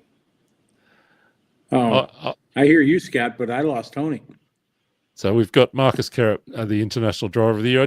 I do feel like I need to just observe that the person next to Marcus Carrop should not be in this poll. And I'm not talking about Brock Champlin. I have no idea who did that. Whoever is responsible for that. Hang Agree your to head disagree. I like that. I didn't even. Did I drive out of Australia? Yes, I did. I did a couple of laps in New Zealand. That's right. Yeah. So that's the Racer's Choice. Matt, where do we land in terms of the media award here for Driver of the Year? We're pretty close to the racers' votes here. We had Carrop and Champlin and Bruno as well, but surely it's got to come down to Scott. I can't hear him if you can. With their wins over here at the Worlds, but you'd have to give it to Marcus on the back of his EP8 World Championship as well. So well done, Marcus. He's had a sensational year. So that's the media award going also to Marcus Carrot. We're continuing to have some little weird tech and audio issues with Scotty, but I'm going to throw back to you, Scotty, for your International Driver of the Year. Who do you think is the standout driver in 2025? Boy, I hate to sound like a broken record, but, Carrop to win 2 world titles this year in 2 different disciplines, that says a lot. I mean, he's definitely found his stride. He found his confidence. And you just have to be so impressed with the young man. So, Marcus is my vote also, because just an absolutely impressive year for him. Now, nobody's going to remember this because it's 10 months away, but I also want to know from you, who's your kind of outside smoky, if you like, the unexpected winner that we could keep an eye on as we head towards that 8-scale Worlds? Who do you, I mean, obviously, the big half a dozen names we know, but who's the one that maybe might come out and spring a surprise and win the Worlds next year? Boy, without, that's such a tough one. Carrop, I think if he can get his nitro side of his, the engine program and everything locked down, the Associated boys are going to be fine with the cars and things like that. I think the confidence that he has is going to be just, if he can get the nitro side of his program down. I would love to see Davide do 4 in a row. That would be, untouchable. Absolutely. I mean, so there's that side of it. But then, part of me wants to see Mayfield get one. I absolutely want to see Dakota Fend. He has been at the pinnacle of 8-scale for so long, so many battles on American soil that he's had with Mayfield and all the guys. I would love to see Dakota, get one too. So that being said, I think there's a lot of the Europeans that are going to come here and on this surface and things like that, not being the big blown out American surface. I think it's, like you said, there's going to be 20 guys that have a chance at it. It's going to be fantastic. Absolutely fantastic. Hey, 2 questions that have come in while we've been chatting relate to plans next year for the Asian On-Road Championship Series, and also whether there's a return for the Asian Nitro Championship Series, a couple of your series. Where are we up to with both of those series or possibilities for next year? The electric, the AOC, we've done it every year in Korea. We're going to be back in Korea in October. Mr. Kim has a beautiful, beautiful track there in Seoul that is just one of the nicest you've ever been to. We had a great event there this year, so we're going back there in October. I'm trying to put some pieces of the puzzle together to try to get a couple more race series going here in 2026. It's just difficult to get all the pieces together, but I really want to do that. The nitro side of it, we had a great time there for a couple years, filling for the 10 scale nitro, and here's a great shot of GRC Raceway. Just a spectacular facility. Trying to get the on-road nitro one going again, it would be great. There's a couple tracks that definitely want to do it, but unfortunately the following for nitro is not as big as the electric, so trying to again put all those pieces together, make it a true challenge. But for sure we're doing an AOC in Korea this year, and possibly one or two other ones trying to make it happen. That facility in Korea was mind-blowing. When I fortunate enough to go with you last year to the Asian On-Road Champs, and I know Tony and Matt were over there the year before, and it's so clean, you could eat off the floor. That little indoor track's amazing. The outdoor track's phenomenal. Yeah, what a facility. What a world we live in where we have places like that, and GDC and Hoodie Arena and the tracks in Chile. I mean, there's facilities around the world that are incredible. Scotty, we're continuing to have trouble with audio where you and Tony and Matt can't hear each other. So I think we've probably battled that one for long enough, and I think we're going to let you go and we're going to wrap up the show here. But just want to say to you again, thank you so much for being not only on the show tonight, but a part of so many of the great races around the world this year. Any last thoughts from you on kind of where we're at in 2025 or where we're headed in the next 12 months? I think the RC industry is doing well. Racing wise on a global scale, I think it's going to be a great year in 2026 with all the big races in Europe and in America and Asia. I think there's going to be lots to talk about. You guys together, we partnered to bring a lot of great coverage to all events that we've been able to be part of. And I think as technology continues to advance, we'll be able to bring our love for RC to more and more people around the world. And it's been a great 2025. And I think 2026 is going to be even better. I look forward to what the world has in store for us. Thank you so much, mate. Thanks for being with us tonight. Every blessing to you and your family over the next couple of weeks of Christmas. I think you told me that your travel's done for the year. You're going to be able to kind of rest for a couple of weeks and just be at home. What a privilege. So blessings for you for Christmas. Well, thank you very much. Yeah, I'm going to be at home, spend some quality time with my brother, and relax, downshift for a couple of weeks, and then back at it come January 1. And we'll see you in New Zealand in February. Can't wait for that one. Thank you, mate. Thanks for being with us. We'll let you go. All right. Cheers, guys. Thank you. Merry Christmas. Happy New Year, everybody. Thank you. That's Scotty Ernst, who's been helping us on a bit of a tour around the world over the last half an hour or so. Certainly someone who knows what's going on around the place.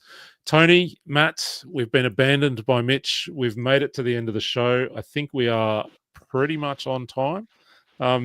So let me check in with both of you and see if there's anything we've missed. Is there anything else we should talk about tonight? And where are we up to? Anything else? No, at the risk of trying to drag it on for another hour so that we can crack the 4-hour mark again. No, great job as always, Scott. It's it's amazing to be part of this media journey with yourself and Matt and the whole crew. So much fun, and it's great to hear everyone enjoying RC, and look forward to a big year next year. Mate, tell me a couple of things about what you're looking forward to in 2026. What's on, things that will you get to race a couple of things, races we'll cover. Give me a couple of things you're looking forward to next year. That's pretty much the same as this year without a Worlds. So I think that was a big focus in the back of our minds for the last year. So taking all of that experience and momentum into next year. We've got not too many events, but a nice number of events that we'll be able to cover. And then racing, I'm still hooked on front wheel drive locally at PDNR. So I'll be banging doors with Chris Stanley every Tuesday night and keeping RC fun. I do love tuning in whenever I'm around on a Tuesday night just to see what's happening down at PDNR. It's always always a good time. Well, actually, throw to Matt. He might be coming to PDNR too. There's a bit of a movement for a sprint car on the asphalt. We've been converting the track into an asphalt oval and running a few of the Lossy sprint cars. And I hear someone may have bought himself one for his birthday. Is that right, Matt? What's going on, Matt? Tell us a story. Goes back to March this year where it was my brother Peter's birthday. And I got a few people together. We chipped in and got him one of the Lossy sprint cars as soon as it dropped, because he and I have a lot of history with Speedway, and Speedway runs in the family. We grew up racing Speedway karts, so we go out to watch them every now and then, and just loved them. So got him one, and then my birthday rolled around last month, and he's returned the favor. So there's going to be 2 of them in the family when the next shipment comes in. And yeah, we sort of have plans already.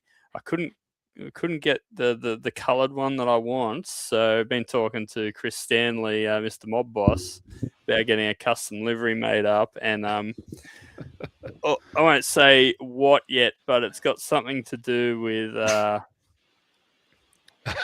not so much Perkins, but that sort of livery. If anyone knows Aussie Speedway from the 90s. Okay. So there's a good chance we'll be taking over PDNR and having some fun with that out there. Yeah, nice. What else are you looking forward to in 2026, Matt? Apart from hot lapping sprint cars on a bitumen track. Does it beat that? Does it get any better than that? Actually, I had a little bit of fun on the weekend.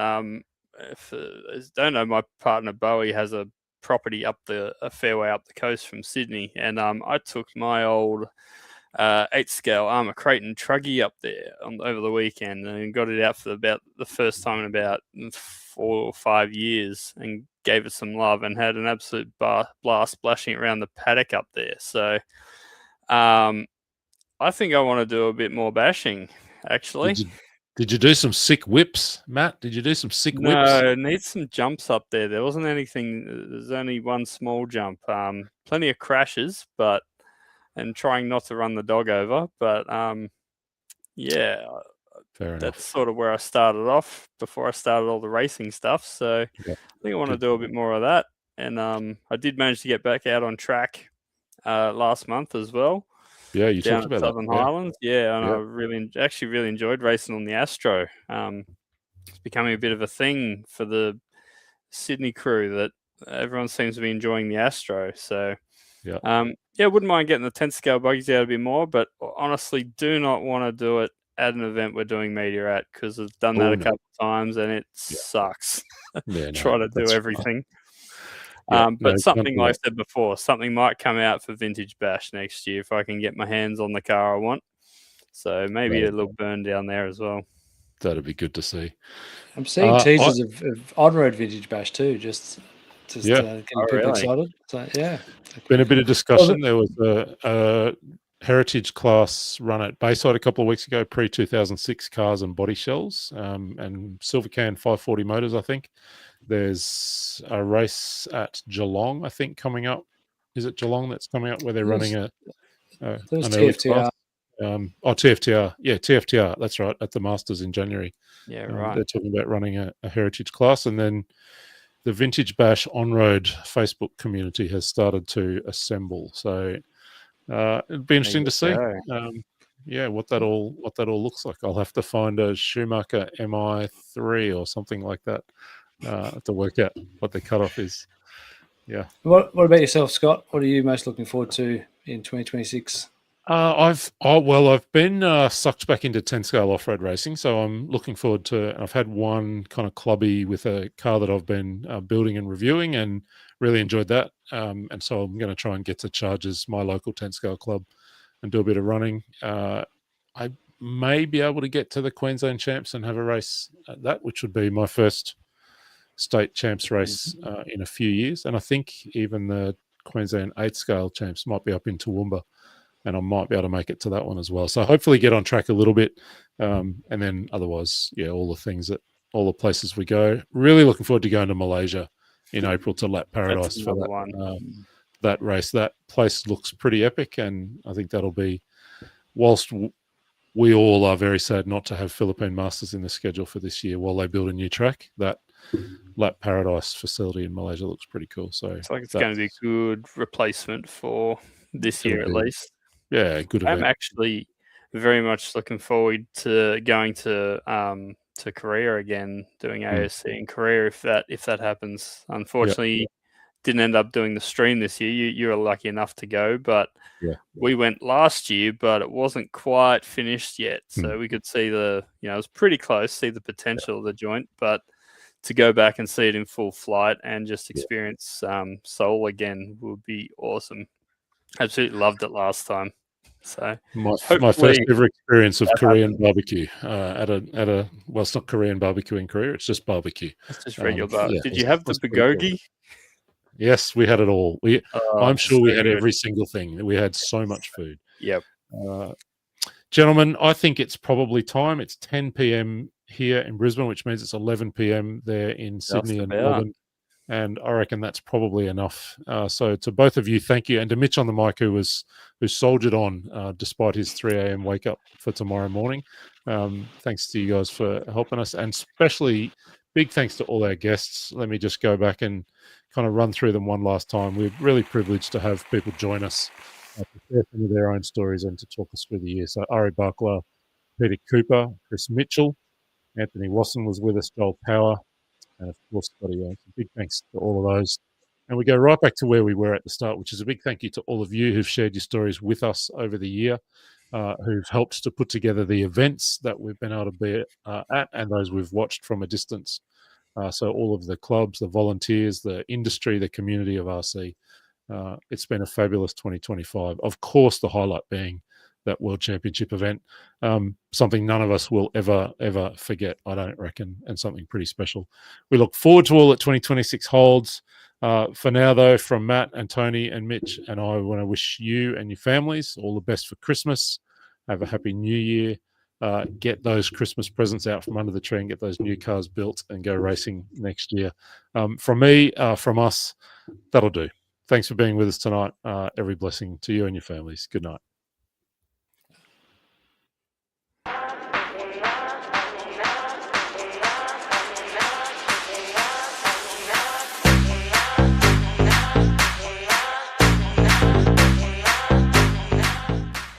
All right, we are live here trackside, ladies and gentlemen.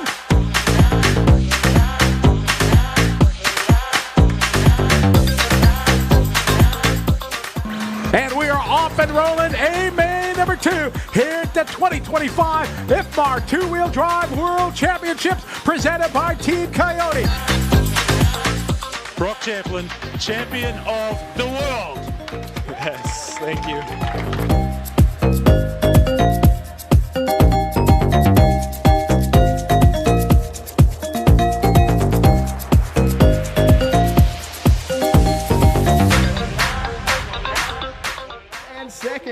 Mark trying to bring it home now. The inside line. Mark will take the win and the overall. My wife, my family, and I have some glasses there.